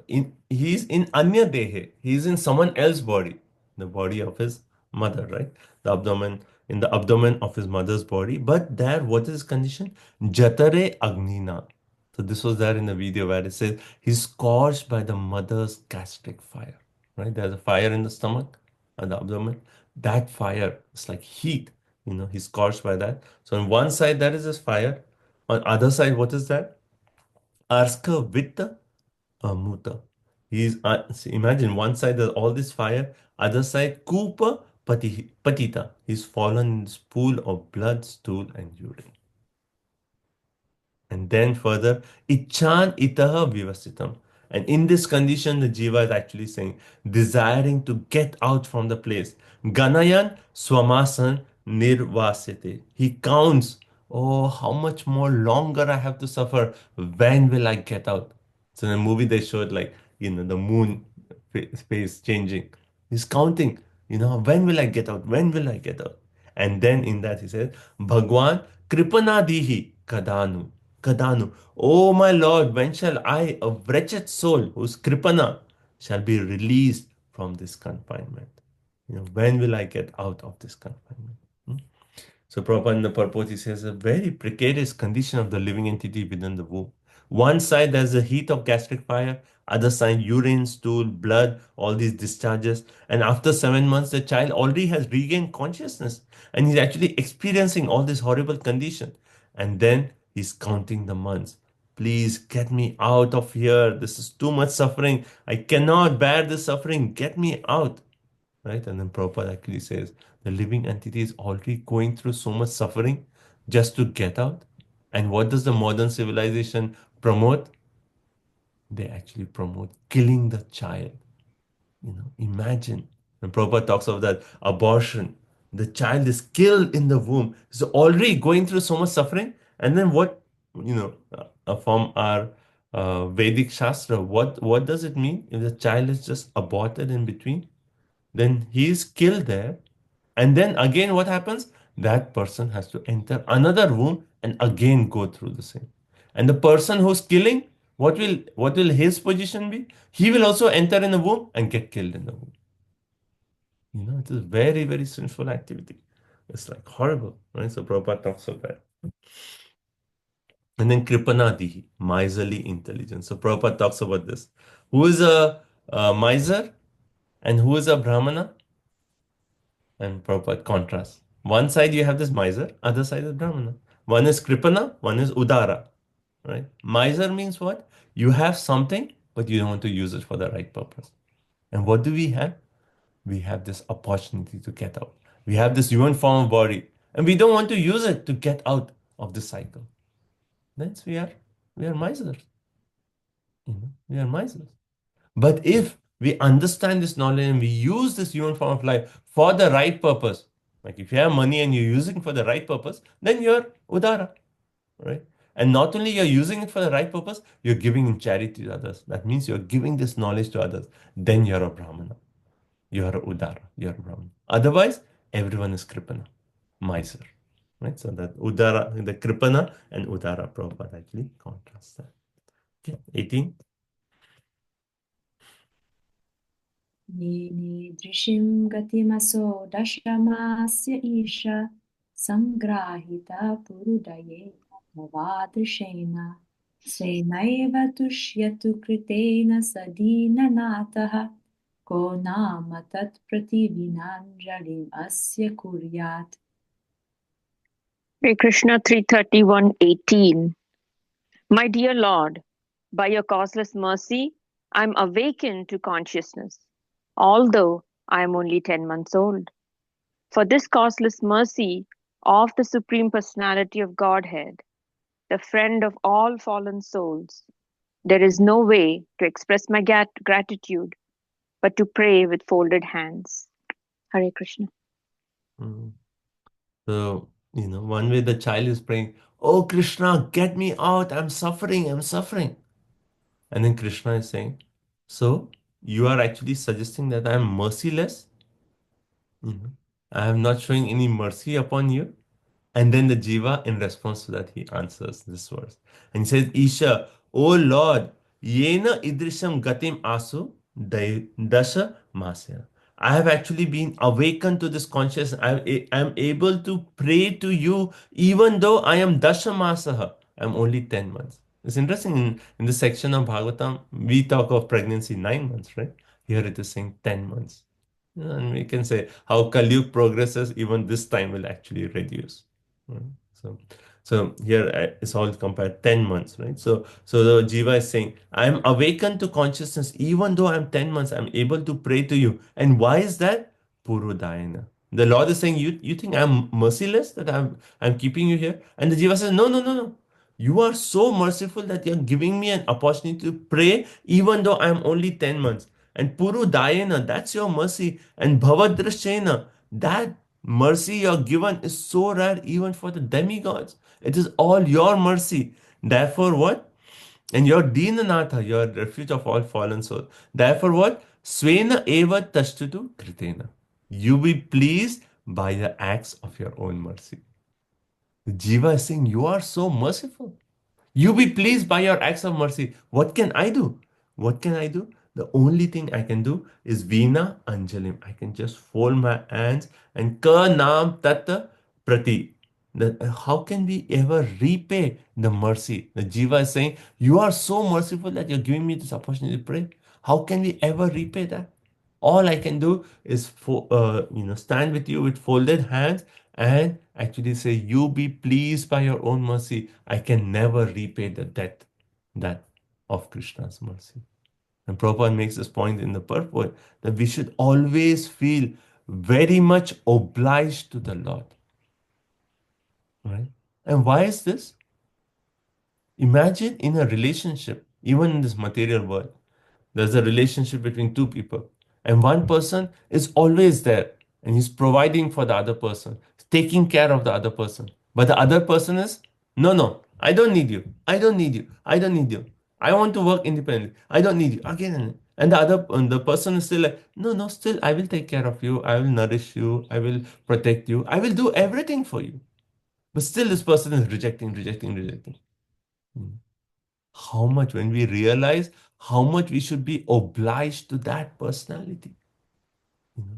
And that's the point that Prabhupada is actually saying. We should always be very much obliged. And that person, in spite of us, Krishna, Bahirmukh, turning away from Krishna, Krishna is still keeping the hand open and saying, please come back. He's anxious to take us back. He's saying, please come back. Why are you suffering? Please come back. Anytime you just say once, I want to come back, I will help you. How much we should feel obliged. There's no sufficient means to repay the Supreme Personality of Godhead for His mercy, for His benediction. So, this is a nice verse. Okay, text 19.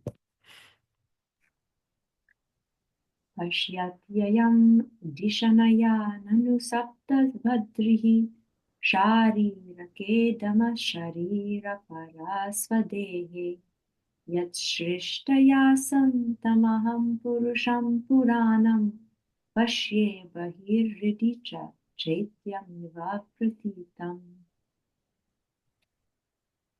The living entity in another type of body sees only by instinct. He knows only the agreeable and disagreeable sense perceptions of that particular body. But I have a body in which I can control my senses and can understand my destination. Therefore, I offer my respectful obeisances to the Supreme Personality of Godhead, by whom I have been blessed with this body, and by whose grace I can see Him within and without. Hare Krishna. Right. So, further he's actually making that even obtain this human form body. What did we do to get this human form body? I mean, in this cycle, what we are reading from the previous chapter, what did the jiva do to get human form body?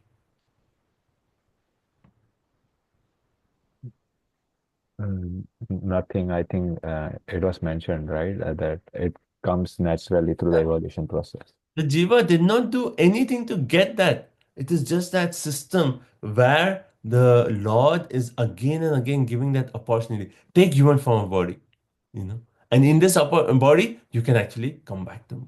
So it is actually Krishna. So jiva is actually saying, Pashyate ayam dishnaya nanu, this living entity, and he has this intelligence. And what is that intelligence? Yat shishtaya. That intelligence is given by you only. In this body, Saptavadi, which is bound by 7 layers of material covering, Sharirake, which can actually see agreeable and disagreeable sense perception. And what is this point? Can see agreeable and disagreeable sense perception. That only a human form body can actually make distinction. How do animals act? Just by instinct. And if a human being is acting just by instinct, not discriminating, then he's just like an animal. But the jiva is saying, you have given this human form of body where I can make this discrimination between agreeable and disagreeable sense perception. Dhamma sharire, a body in which we have self-control. Does an animal have self-control? No. It's like just instinct. Oh, good food, eat this. Oh, this is nice, eat this. Oh, opposite sex, enjoy. And, human civilization is trying to imitate animal culture, right? To act by instinct. But here is saying, Damta Sharire, that having the body which can be self-controlled, which can be controlled, which is given the intelligence by you, O Lord. Tam aham Purusham Puranam. Therefore, I actually worship that Purusham Puranam, that original Supreme Personality of Godhead. Bahi cha Riti. And he makes the point that with this body we can see Krishna. How can we see Krishna? Internally, within our heart, by realizations, right? And externally, as the deity form, as Radha Golokan. Internally, when we get realizations in the path of bhakti, that is we are seeing Krishna himself. And externally as Radha Golokananda. So this is a blessing by whom by you I have been blessed with this body. So this is also your mercy. So in the previous verse, he made this point that, even the point that can offer prayers is by you. And now he's saying, even this body, even though it's suffering, it is you giving me an opportunity to get out. Hence, it's all your mercy. And further, Prabhupada in this purport, he actually says, that one should feel grateful. In the previous verse, he actually again said, one should always feel obliged to the Supreme Personality of Godhead. And here he's saying, one should always feel grateful to the Supreme Personality of Godhead that he has given us this human form of body. And having obtained this gift, one should properly utilize it, right? So, animal form of body, instinct. Human form of body, they have the power to control and focus and get up. Right? And Prabhupada actually says how, the evolutionary process of different types of bodies, 8.4 million. So in that, the consciousness is classified either just compared to a flower, right? So consciousness is either at the bud stage, is in blooming stage, or in a full bloom stage, right? Just like a flower. So when the consciousness is covered, that's just like trees, They have consciousness, but it's covered. Right? Then gradually it is like blooming, that may be animals, and full bloom is human species. Because in that human species, the consciousness fully developed. And now we can actually decide what is good for us, what is not good, and how we can actually turn to that all merciful personality of Godhead. And then Prabhupada in the purport, he also said one should try to see Supreme Personality of Godhead and one's own self. And one should know he is always under the control of the Lord and not think that he is fully independent. So Prabhupada quotes many verses. Anadir Adir Govinda Sarva Karan Karanam Mamayvamso Jiva Loke Jiva Bhuta Sanatana Janmadya Yasya Yataha Aham Sarvasya Prabhu. All to make the point that how Krishna is the supreme, and it is only by his mercy we have got this body, and he's giving us this opportunity to actually get it. We are not independent. Right? We are dependent on his mercy. Okay, so that is 20 and 21. Two more verses, but maybe we'll take a break and two more verses, and then we'll continue what happens after the child comes out. Child comes out, everyone is so happy, there is parties, celebration, gifts, and after this we'll see what happens. Okay. So so far, any questions, comments? So what have we covered? We covered, the child in the womb, his condition, all the way to a fortunate child offering these prayers to the Lord. Okay, any comments, any realizations?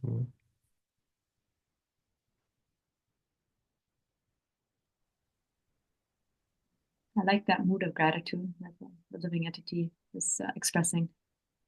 That only by your mercy am I even able to pray to you. So I was thinking that we should cultivate that mood, gratitude. Thank you. I like that point that the human form of life is a boat and the spiritual master is the captain, and the spiritual injunctions are the favorable winds because they are instructions of Krishna himself. Yeah. As that verse says, if you don't, in spite of all these favorable conditions, if you don't cross over this ocean of material existence, then we are Atma. We are losing. We are almost like committing suicide. Hare Krishna, Prabhu. Yes, Prabhu. I have a stupid question. Human population is constantly increasing, right? Does that mean that more animals are getting human body or more jivas are getting human body? I mean, that's statistics, it's always because, see, what we consider is one Brahmanda. One Brahmanda, see, our Earth planet is an insignificant planet in this entire Brahmanda. Right? When we talk of 14 planetary systems in this one Brahmanda means one Brahma in charge, one universe, right? 14 planetary systems. Earth is one insignificant planet in this. And that is in the seventh, right? Seventh planetary system. And there are so many other planets, in this seventh planetary. So each planetary system consists of so many, planets. and Earth is just one tiny. And then the living entities are traveling from one planet to another. So that statistics, I mean, how can, if you really want the statistics, you consider statistics of all 14 planetary systems. You know, otherwise, how can we say statistics of just this tiny Earth planet? It's just like saying, like, okay, I'm considering the population of this RTP or triad area, right? And I'm saying, like, oh, more people are moving to this area. Then what is happening? Is the animal reducing? No, it's not like that. People are coming from somewhere else, right? And maybe animals are also increasing. But then, as a matter of time, maybe after some time, it may reduce. So, that statistics we have to consider a more bigger picture than just the Earth planet. That makes Very sense? nice. Thank you, Prabhu. Hare Krishna. Hare Krishna, Prabhuji. Yes, ma'am. How the baby in the womb is able to compose such beautiful prayers is because of the mercy it has received from devotees, not even from the Lord. That was very inspiring. Yes. Thank you. Sri Radha Mataji? Hare Krishna, Prabhu. So I was thinking, only fortunate souls are able to even pray to Lord in the womb. But that means they remember something. They're fortunate. They're praying there, but soon after they come out, they have so many ways that they can forget the Lord. And I was thinking about myself, even though later in life, but at least I have Krishna in this life. How many odds that I have this Sukruti, right? It's just mind-boggling that so many times we forget. We are reminded, but we forget. And we have done nothing to get this. It's the Sukruti. It is the mercy of the Vaishnava, or the devotee of the Lord. Yeah, I mean, that's very humbling that to think that you're getting the mercy, the special mercy, and then after some time we tend to forget. And Okay. again, the devotee comes and says, okay, here, take. Why are you forgetting? Okay. Right? And again, repeat it. Anyone else? Any points? Oh, Madhav has something to say. Krishna has mercy. Krishna's mercy? Krishna has mercy. Mercy. Okay. Okay. Uh, Yes, uh, Prabhu. Prabhuji, like you mentioned, like only fortunate souls will pray the Lord. Is it because of that prayer he will get the birth? Not like that, right? So you, Yeah, even if he does not pray, he'll take yeah, continue in the cycle of birth and death. This is all there. See, unless he meets a devotee, that's the point that the Jiva is saying. Unless only by your mercy can anyone actually even start the journey to get out. So even to pray, all that is some mercy. Without that, it's not possible. If the Jiva has not received that mercy, he'll take birth. Again, he'll live the life what we discussed in previous chapter. Go to hellish. Again, different species come back to human. Again, repeat. Again, repeat. Again, repeat. Again, repeat. And this goes on again and again until one day someone knocks on the door and says, "Books on yoga and meditation, here, take this." Unless that happens, the journey is going to go on and on and on. That's why, when Prabhupada stressed so much on book distribution, he's actually saying, yes, that's the journey of every living entity, but somehow it gets in contact with Krishna, that entire cycle can be changed. It can be changed. Just coming in contact, just holding my Bhagavad Gita, and that journey, that entire cycle can be changed. So that's why it's so important. Go out, flood the whole world, let everyone receive the mercy of Srila Prabhupada. Okay, on that point, Arundhati Mataji. Prabhuji, I like this point. The spiritual master is the mercy manifestation of the Supreme Personality of Godhead. So conditioned soul has to take direct instruction. Yes, mercy. Okay, thank you all so much. So let's take a 5 minutes break. So 7, 9, 7. And I hope everyone can, the video, powerful impact, Prabhuji, how do I find that video? That's very potent. Just YouTube search birth again, death again. Birth again, death again. Yes, Prabhuji. We should show this. Everyone. All devotees, wake up. We don't have to if you are feeling show that. If you're feeling less enthusiastic in your Krishna consciousness, you're feeling like, that. oh, see this video, and you'll be like, oh, wake up, no more. Hare Krishna, Krishna Krishna. So, Very profound. Yes. okay, let's take a quick break. Come on. Hare Krishna.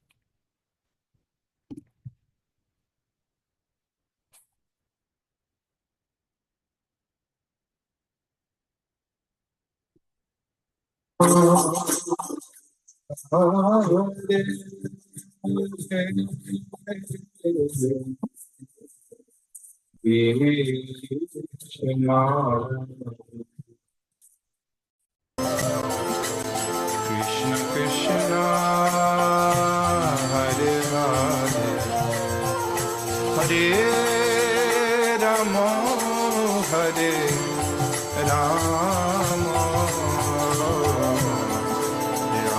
Rama Rama Hare Hare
Krishna Hare Hare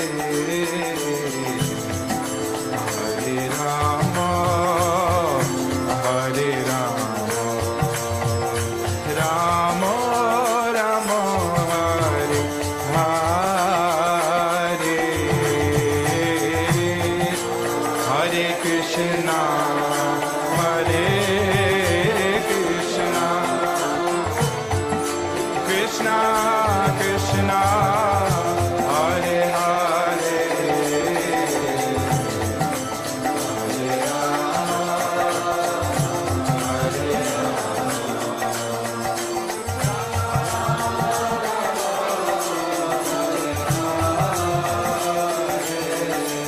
Hare Krishna Hare Krishna Krishna Krishna Hare Hare Hare Rama Hare Rama Rama Rama Hare Hare Hare Krishna Hare Krishna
Hare Krishna, Krishna Krishna, Hare Ram, Ram Ram, Hare Krishna, Krishna Krishna, Hare Ram, Ram Ram, Hare.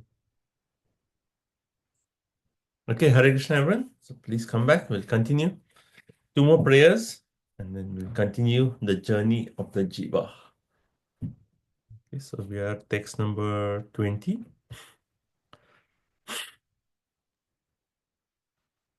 Soham vasan api vibho bahudukavasam garbhan nirjigamishe bahir andakupe yatro payatam upasarpati deva maya mitya matir yaran samsriti chakrametad. Everyone, are you back? Yes, Prabhu. Okay. Good. Yes. I think Mohan Prabhu, are you going to read? Yes, Prabhu. Hare Krishna. Therefore, my Lord, although I am living in a terrible condition, I do not wish to depart from my mother's abdomen to fall again into the blind well of materialistic life.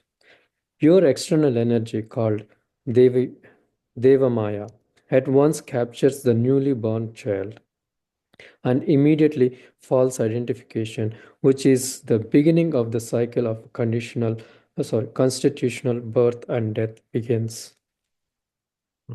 Continually. So interesting, huh? So what did the Jiva pray like 2 verses before? He said, "Oh, this is such a horrible condition. Please get me out. I'm just counting the days. Oh, Krishna, get me out."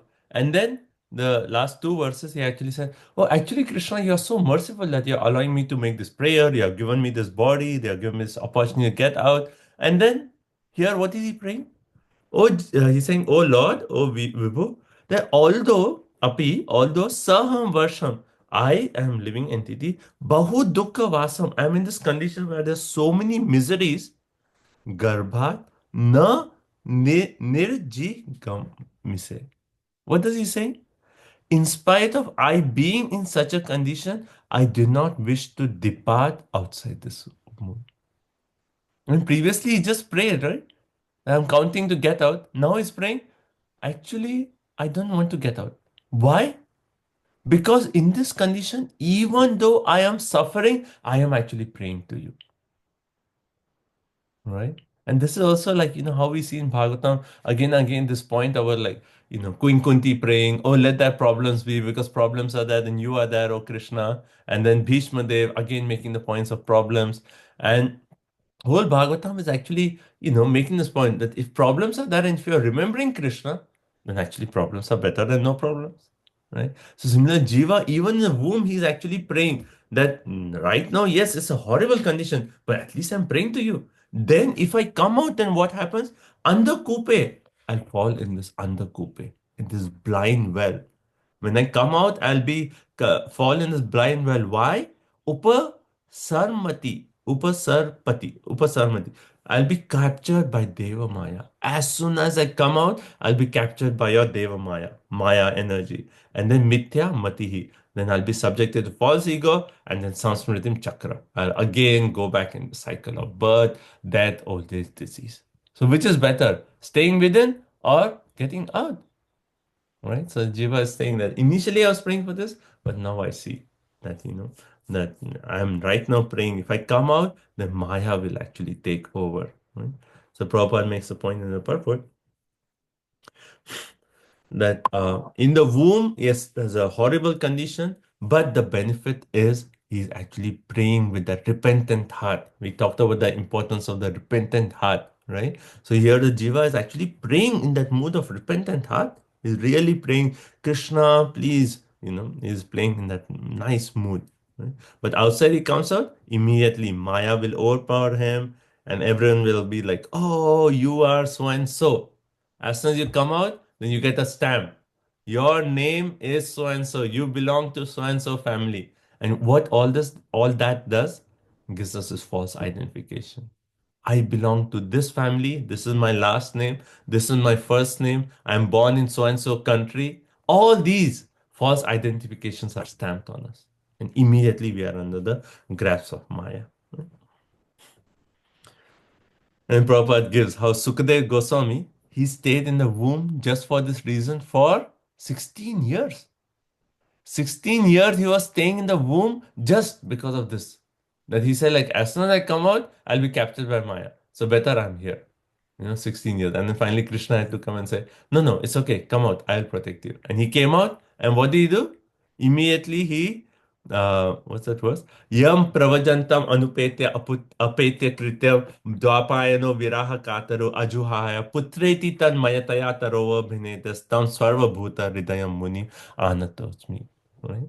Now we actually read this in first canto, second chapter, text 2, where it actually said that Sukadeva Goswami, he actually, as soon as he came out, what did he do? He left home and walked straight to the forest, even without performing reformatory acts. He just walked out. And Vyasdev called, oh my son, Putreti tan mayataya. He was calling out. And only the personalities who responded were the trees with the echo. Right? So Prabhupada actually pointed out, Sukdev Goswami did not come out just because of this reason, because he was afraid of Maya. So now the Lord is asking, you just said you want to come out. Now you say you don't want to come out. What do you want to do? Can you tell me clearly? I will do what you fulfill your desire, but tell me clearly. So text 21 will elaborate.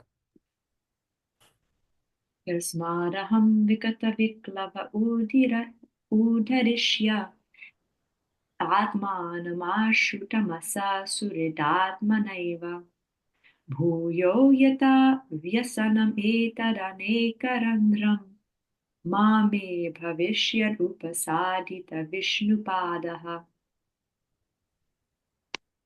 Hare Krishna. Hare Krishna, Prabhuji Mataji. Therefore, without being agitated anymore, I shall deliver myself from the darkness of nescience with the help of my friend, clear consciousness.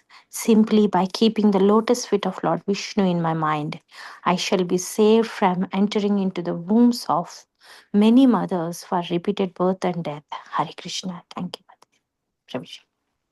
Thank you.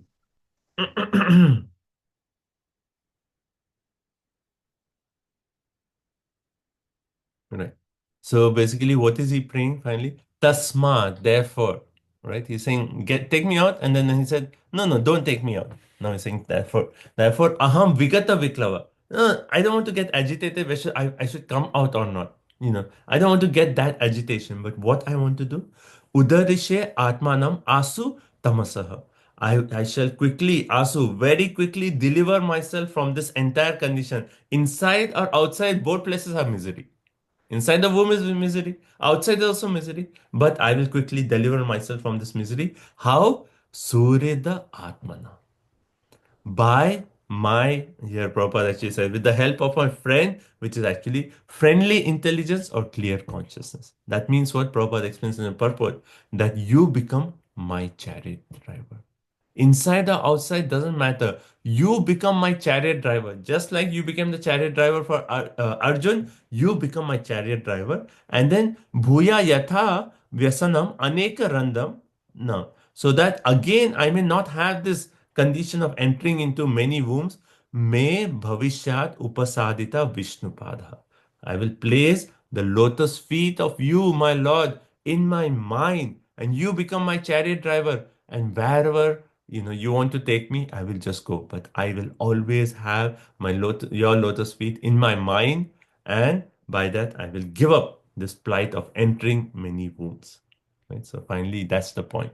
What is the final point? He says that I just want your lotus feet always. Man mana bhava mad bhakto. I want to always remember your lotus feet. That's what I want. Right? So Prabhupada in the purport, he actually makes a point. The suffering in the womb, and then outside, it's not that the suffering ends. Right? So Jiva is actually making the point that within the womb there's suffering. It's not that when he come out, it's the end of the suffering. It's just going to go on. Unfortunately, in today's world, there's suicide rates are so high and it's getting worse and worse. And what is the mentality of people? oh, right now I'm suffering. If I end my life, then no suffering. Right? That's what they think. That if I can end my life, then there's an end to the suffering. Actually, it is worse. You end your life, you are creating so much more suffering for you. Because not only you're given a gift of human body, you're not only saying that, okay, I don't want the gift.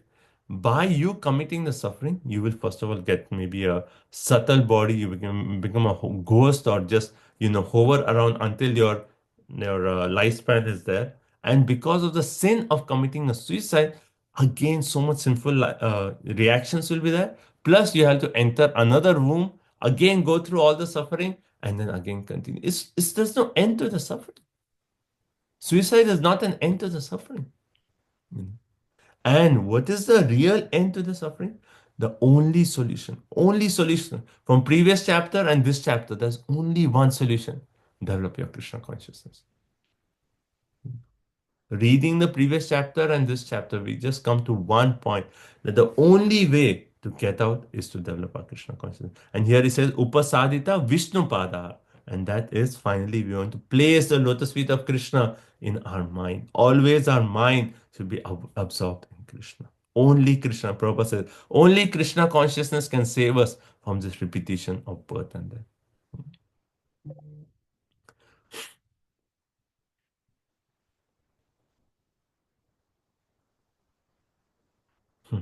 And Prabhupada also says how this intelligence is called friendly intelligence here. What does it mean? Friendly intelligence. Just like how Bhagavad Gita Krishna says, a mind can be a friend or bandhur or ripur, right? Friend or enemy. So similarly, Prabhupada is saying, this verse says friendly intelligence. So as long as our intelligence is in tune with Krishna's desire, why Krishna is the chariot driver, that's friendly intelligence. So when our intelligence is absorbed in the personal service of Krishna, right? And we are chanting Hare Krishna, constantly chanting Hare Krishna, that is our friendly intelligence. Then no longer cycle of birth and death. Right?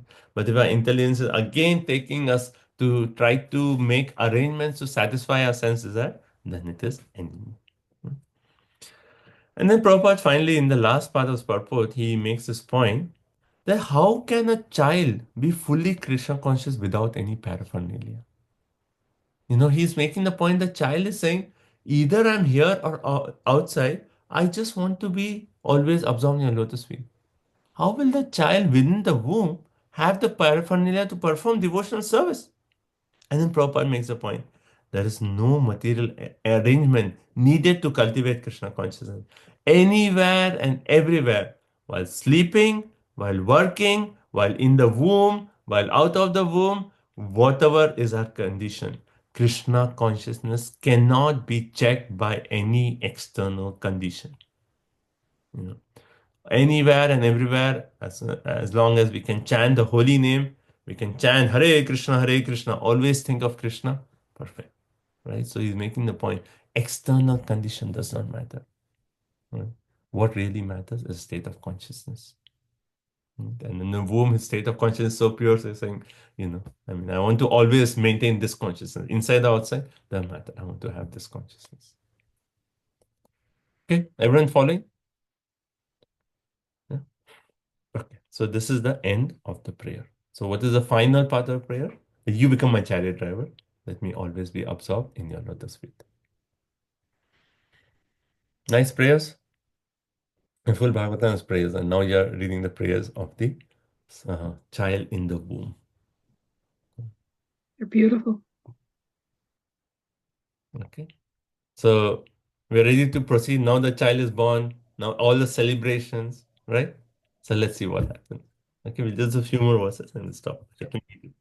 Prabhu, I have a question here. So, in the purport to 21, the Prabhupada mentions that the conclusion of the child's prayer is, "Let me remain in this condition, although it is very miserable. It is better not to." So, but still, he's born. So, why does the Lord not listen? So actually, why is he born and all is next shloka. Oh, acha. That's explained. But again, so like, does the child always want to be in the womb? I mean, the point is, I want to be in this consciousness. When I say I want to be here, I want to be in this consciousness of prayer. A repentant heart always praying to you. That's the whole point. Mm. Acha. Oh, okay, Asha. Let me remain in this condition, so in that consciousness. Consciousness. Okay, so let's continue. And then, next verses again elaborate on that point. 21? 22, text 22, right? Yeah, 22. Kapila uvacha evam kritamatiर्गर्भे दशमास्य stuvan rishihi sadya kshipatyavachinam prasutyai sutimarutaha. Lord Kapila continued, the 10-month-old living entity has these desires even while in the womb. But while he thus extols the Lord, the wind that helps parturition propels him forth with his face turned downward so that he may be born. It's interesting in this verse, for the living entity, he's called Rishi. Rishi means what? Normally we say Rishi as a sage, right? So because the living entity has offered such wonderful prayers, Kapila Muni is actually saying, oh, that person who's so learned, that Rishi. So he says, Evam Krita Matihi Garbe Dashamasya. Thus, after 10 months old, the womb, desiring in this way or praying to the Lord in this way, Stuvan Rishihi, right? While the living entity is, praying and appealing, then at that very moment, Sadhya Suti Maruta. So similar word we saw previously also, Suti Vatihi or Suti Maruta, the wind for childbirth. It propels the child, and the child with his head downward, we saw that in the video, and he's actually pushed out to take birth, right? The Prabhupada actually he uses the word parturition. That means the action of childbirth. Okay, next verse. Text 23. Tena vashrishta sahasa kritva vakshira aturaha viniskramati krichrena niruchvaso hatas smritihi. Hare Krishna. Pushed downward all of a sudden by the wind, the child comes out with great trouble, head downward, breathless, and deprived of memory due to severe agony. Tena Avrsa, he's pushed downward by that wind, and Sahasa, suddenly, with his head downwards, Aturaha, suffering. See, every moment we read again and again, we read of Ugra, suffering, or here Aturaha, suffering.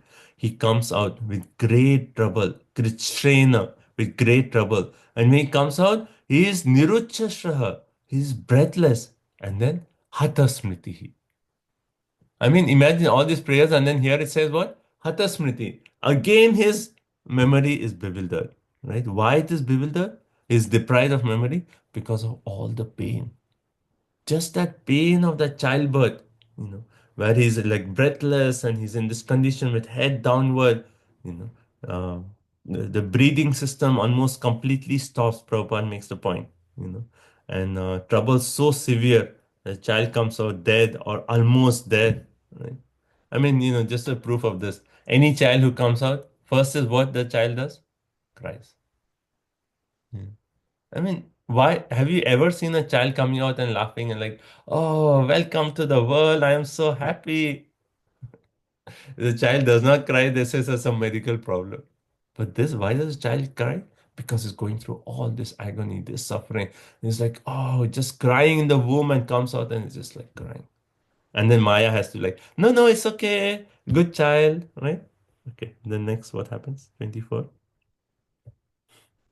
Patito. But are we on 24? Yeah, 24. Patito bhubhyasrin mishra vishta bhuri vacheshtate raruyati gate gyane viparitam gatim gataha.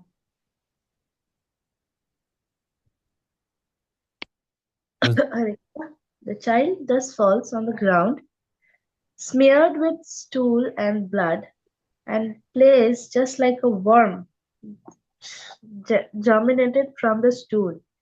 He loses his superior knowledge and cries under the spell of Maya. Oh, see the condition.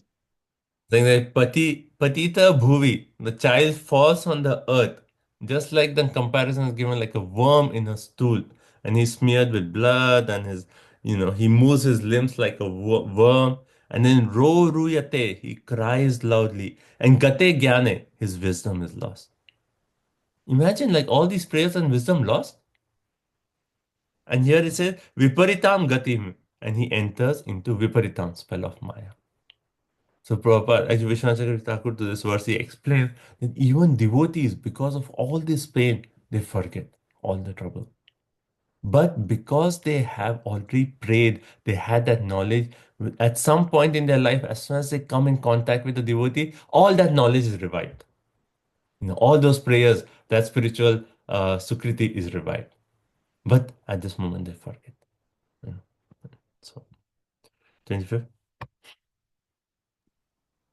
Parachandam na vidusha pushyamano janena sa anabhibretam apanaha pratyakyatum anishvaraha. Coming out of that, when the child is given to the care of persons who are unable to understand what he wants, and as he is not by such person, unable to refuse whatever is given to him, he falls into undesirable circumstances. Right? Unable to refuse whatever is given. So Prabhupada actually explains. The child is crying because he wants milk, and the mother thinks, oh, maybe he has stomach pain. Let me give him some neem juice, some bitter neem juice. And then when the child has stomach pain, the mother thinks, oh, maybe the child is hungry. Let him give him milk. And not understanding the child, why it is crying, the mother is actually giving the best of her understanding, giving him this, but the child is actually suffering and is unable to refuse. He needs a medicine, the mother is giving milk. He needs milk, the mother is giving medicine. And that way, he is actually forced to go through this. Here it says, Saha anabhipretam. He falls into undesirable circumstances, anishvara, unable to refuse whatever is given to him. Okay, next verse. Okay, and Prabhupada makes a point in purport. He says within the abdomen, the nourishment was given by the laws of nature. That there was this we read earlier, right? How when the mother eats, that nourishment is given. That's all by the laws of nature, right? So it is done in a particular way. But once it comes out, then it is the speculation of the mother. Oh, maybe the child wants this, maybe it wants this, and that way the child is forced to take things even though it does not want. Okay, 26. Chayito chuchi paryamke jantu shveda jadushite neshakanduyane kanam asanothana chishtane. Laid down on a foul bed infested with sweat and germs, the poor child is incapable of scratching his body to get relief from his itching sensation, to say nothing of sitting up, standing, or even moving. Hare Krishna. Where is the child lying down? Sahita asuchi pashanke. The child is lying down in his own urine and stool in this foul bed, and because the bed is like wet, then all the Swedaja, the creatures from perspiration, they are born, and now they are biting the child. The child is not even to able scratch his body. What to talk of sitting, standing, moving? He's just crying and suffering. Sure. It's like so intense. This is our life. It's like let's get out of it as soon as possible. Okay, 27. Rudantyatma shtvacham ramsha mashaka matunadayaha rundantam vigata jnanam krimaya krimikam yatha. Translation. In his helpless condition, gnats, mosquitoes, bugs, and other germs bite the baby, whose skin is tender, just as smaller worms bite a big worm. The child, deprived of his wisdom, cries bitterly. So all these worms are biting him, the gnats, the mosquitoes, the bugs, other creatures, they bite the child, and then Rudantam is always crying bitterly. And then Vigata Jnanam. So Prabhupada explains that even the knowledge in the womb, because of this circumstance, this painful condition, he forgets everything. Right? Forgets. So Prabhupada makes a point that yes, because of circumstance, he's forgetting, but once it's grown up, even those circumstances there, one should actually carefully protect the sense of Krishna consciousness, and avoid unfavorable circumstances. Both points are so nice. One is avoid putting ourselves in a condition where there is a chance that we forget Krishna consciousness. Protect ourselves, right? So we protect our Krishna consciousness and avoid putting ourselves in such condition where we may forget our Krishna consciousness. 28. Ityevam shaishavam bhuktva dukam bogandameva cha alabdhabhishpshito jnanad idhamanyu shucharpitaha. Hare Krishna. In this way, the child passes through his childhood, suffering different kinds of distress, and attains boyhood. In boyhood, also, he suffers pain over desires to get things he can never achieve. And thus, due to ignorance, he becomes angry and sorry. Hare Krishna. In all these things we have experienced, right? the child here, it says Pauganda. So from childhood, all distress, he enters into boyhood. And even in boyhood, what does it say? Alabdha abhipishtam. He desires to get things that he never wants, that he can never achieve. And ajnana, due to ignorance. A small child will say, "Oh, Papa, I want a new car. Buy me a Tesla, or buy me this. I want to drive. I want to do this." He can never achieve those things. And he still is desiring, desiring, desiring. And because he cannot get those, he becomes angry, he becomes sorrowful. Right? He becomes, yeah. And then Prabhupada says, like, also, like, he's forced to go to school. And he said, like, okay, go to school, study. And the child is like, no, I just want to go and play. No, no, you have to study, you have to study. You know, and that is the situation. I mean, like, if you read this, it's like, where is happiness in this material world? I mean, we are coming like almost, see how we started previous chapter? Almost when that person is in Graha Medhi ashram, right? And now we are coming all the way back to that. And everywhere we are just seeing suffering, suffering, suffering. Okay, 29. Maybe just two more verses. Prabhuji, quick question on that translation. What does sorry mean? He becomes angry and sorry. I was thinking about that. Actually, in the word to word, Prabhupada says sorrow. Let me see. Sorrow. Where is it? 20. We are 28. 28. Yeah. See, Prabhupada says sucha by sorrow. I'm not sure whether that's like a printing mistake because if you see sucha, Okay. The word to word explanation says sorrow. because even Vishwanath Chakravarti Thakur says they become angry and they become sorrowful that, oh, I cannot get that desire. Sad. Okay. That makes more sense. Okay, 29. Sahadehena manena vardamanena manyuna karoti vigraham kami kamishvantaya chatmanaha. With the growth of the body, the living entity, in order to vanquish his soul, increases his false prestige and anger, and thereby creates enmity towards similarly lusty people. So here, with growth of the body, and we know all this, right? Initially, it is all, I want this, want things which are, not, he cannot obtain. And then after that, as soon as the body grows further, then what happens? Manena vardhamanena. His man increases, the false prestige increases. And then he says here, kami kamishu.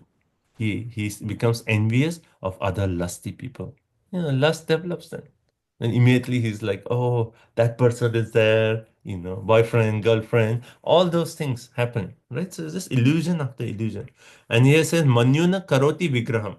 On account of anger, he creates enmity. Oh, you like that person? I like better. I am better. You become envious, right? So that's what. And this leads to antaya atmanaha. And because of this lust, it covers the soul. Right? Krishna makes the point, but Prabhupada quotes Bhagavad Gita 3:36. Kama esha, krodha esha, rajodguna samudbhava, mahashano mahapapma, vidhi ena ivarinam. This is the most, the all-devouring sinful enemy in this world. Is what? Lust. Right? And then that lust actually manifests. Because of his manena, his false ego increases, then the lust develops. Okay, now next verse. Actually, in this verse, anyway, this verse, there's one nice point, but I'll explain maybe next time. There's a very nice point about converting this lust into Krishna, Prabhupada says. But let's just do one more round to just complete this, and then we'll start with the next section, 30. Bhutai panchabhir arabdhe dehe deya budho sakrit aham mametya sadgraha karoti kumatir matim. Hare Krishna, text 30. By such ignorance, the living entity accepts the material body, which is made of 5 elements, as himself. With this misunderstanding, he accepts non-permanent things as his own and increases his ignorance in the darkest region. Hare Krishna. So basically, we can relate to this, right? Bhutai pancha avadve, his body, which is made of 5 material elements. Dehi, that living entity, he is abuddha, in ignorance. And what does he do in ignorance? Asikrita ahamama. Ahamama. I am this body. See how handsome I am. See how beautiful I am, right? And anything, this is my toy, my iPad, my phone. Now all these like my, I and mine, right? And this kumatihi, foolishly he accepts what? Asad graha. That which is asat, he accepts. Oh, this is permanent. I will always have this position of nice, attractive body. I will have this iPhone forever, or I have this forever. And he considers all this as permanent. Okay, and then, okay, 31, one last verse. Sorry. Tad artam kurute karma yad vadho yati samsritim yonu yati dadat klesham avidya karma bandhanaha. Hare Krishna. 331:31. For the sake of the body, which is the source of constant trouble to him, and which follows him because he is bound by ties of ignorance and fruitive activities, he performs various actions which cause him to be subjected to repeated birth and death. Hare Krishna. So here again, yati samsmritim. See, the word samsmritim was actually Devotee's question to Kapila. That can you explain this samsriti cycle of birth and death? And now in this verse, finally we have come back. So he started off from the life, from a Graha Medi, all the way to death, and then coming back to birth, and then samsmriti. This is how the cycle goes on and on and on. And only Srila Prabhupada has actually saved us. Otherwise, we would be continuing in the cycle forever one way. Okay, so thank you all so much. So we'll stop here. The next section, next section is about association. What really is continues the cycle is association. If you have that association of devotee, everything can change. But if you continue bad association, then the cycle keeps going on and on and on. Okay. Thank you so much for your association. Srimad Bhagavatam ki jai. Any final points? I like the point that conclusion is that we always keep the lotus feet of the Lord in our mind and our heart. Yes. Thank you. Anything else? Thank you. Hare Krishna Prabhuji, I have a question. There is a lot of suffering in birth and death. Is there like a comparison which is more, death or birth? Just curious. It's all suffering, Mataji. I mean, the intensity of suffering. I mean, like if you follow what Jiva is being explained here, right? Then we read last chapter, how much suffering when the Yamdutas come and drag that person. So horrible suffering. And then here, again, birth today we are reading, so horrible suffering. I know which is worse, but it's like worse and worse, which is more bad, but it's all painful. It's all downhill. Prabhu, is it like is the Jiva can possibly remember Krishna on the path back to when his journey to Yamaraj? Because we are hearing that in the womb he can pray if he's better pious. So Yeah. is this any such mention, Prabhu? See, the general principle is when there's too much suffering, then it's very difficult. That's why we say like at the earth, there's like balance of suffering and happiness, because that's like a good position to be, that we can actually say, okay, there is this, but suffering is there, so let me get out. When there's too much suffering, particularly in that, then the jiva is just like, let me get out of this, let me get out of this. It is so, mind is so absorbed in suffering that there's no opportunity to think about Krishna. But for a fortunate person, maybe he may get some conception. But if he has done some kind of bhakti or some, then that position of that death may not be as we read in it's not be like so sinful, because at least some bhakti he has done, or some he came in contact with the devotee, or gave some Lakshmi to a devotee or something, right? So it may not be as worse as described in the previous chapter. But it's like, I think the question is very particular. Every jiva has his different experience based on what it. Every jiva has a different experience. It cannot be like two jivas have the same cycle or this punishment. Every jiva is unique to get that punishment. Prabhu, what I was thinking is, so we know when Parikshit Maharaj was attacked by the Brahmastra, right? So he was also, I think, he was in the 7th month. So that's what Mahabharata says. So, I mean, I can understand that he is a Nitya Siddha, or, he's not really a conditioned soul. So he does not really go through this, like, the whole gross. But was he like maybe the process of creating like the body is the same? Yeah. See, again, the point is like, if he's a pure devotee, right? He's appeared just for, like for a lila or to be a part of Krishna's pastime. Yes, maybe externally these things go on, but because he's always in contact with Krishna, he doesn't experience that suffering. Yeah. The system may be the same, but he may not experience all this suffering, because he's always, Parikshit in the womb is looking, where is Krishna? Where is Krishna? Right? And he sees Krishna. Oh, this Krishna. Then even like we read about how the baby is like, suffering. There's one nice story I heard about, like once Parikshit was, they were in the king Yudhishthir Maharaj was there, and Krishna was also there, and Parikshit as a baby was lying on the lap, and then he was looking at Krishna, and all of a sudden he became so happy, and then all of a sudden, then he started like almost like crying, or like very sad. Then again looked at Krishna, so happy. Then again like so sad. And Yudhishthira Maharaj saw. He said, what is going on in the mind of this child? All of a sudden so happy, then all of a sudden so like kind of distressed. Then again happy. And Krishna says, he's looking at me and he's recognizing, I am the same person. I came in the womb. But then he sees that person in the womb had 4 hands. This person has only 2 hands. Is it the same? Oh, may not be the same. And becomes sad. So even that, that name Pariksha means he's always looking, Krishna, Krishna, where is Krishna? And he saw Krishna and then, oh, maybe this, oh, maybe not.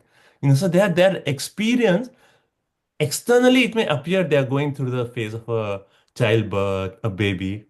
But what is their experience? Their experience is totally different. Their happiness, distress, oh, Krishna, oh, no, Krishna, that way. So, okay. I mean, even for that, we can say, like, like Prabhupada also, his body was one way, just like reduced in size, just basically bones, devotees, the material laws of nature may continue, but it does not affect the consciousness of the person, because he's always absorbed in Krishna. Okay. Prabhu, it's not like how when Bhishma Dev was on the bed of arrows, he was not feeling any pain. Yeah, actually, Bhagavatam, we read that, right? In that one verse, it says, like, all of a sudden, all the pain vanished. He was completely absorbing Krishna. Yes.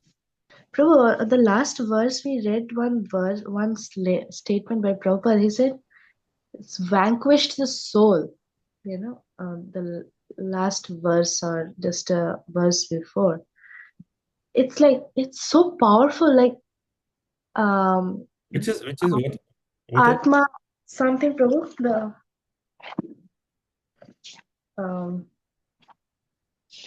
it vanquishes his soul. Oh my God, it is like Text 29. Yeah. See the Antya Atmana.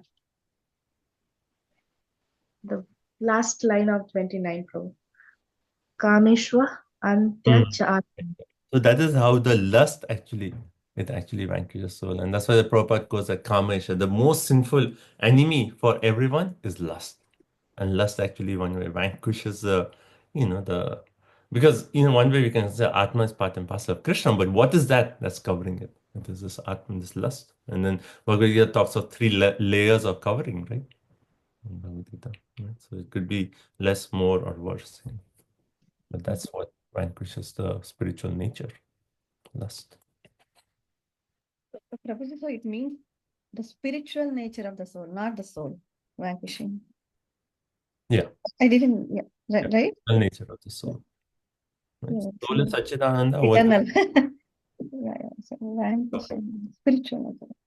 Okay, 9:55, I think we'll stop here. So thank you all so much. Srimad Bhagavatam ki jai, Srila Prabhupada ki jai, Vancha Kalpatarubhyasya, Kripa Sindhubhyevo cha, Patitanam Pavanebhyo Vaishnavebhyo Namo Namaha. Back home, back to Godhead ki jai, Srila Prabhupada ki jai. No more birth and death ki jai. Hare Krishna. Thank you so much. Hare Krishna. Hare Krishna. Thank you, Prabhuji. Thank you everyone for joining. Hare Krishna. Thank you so much.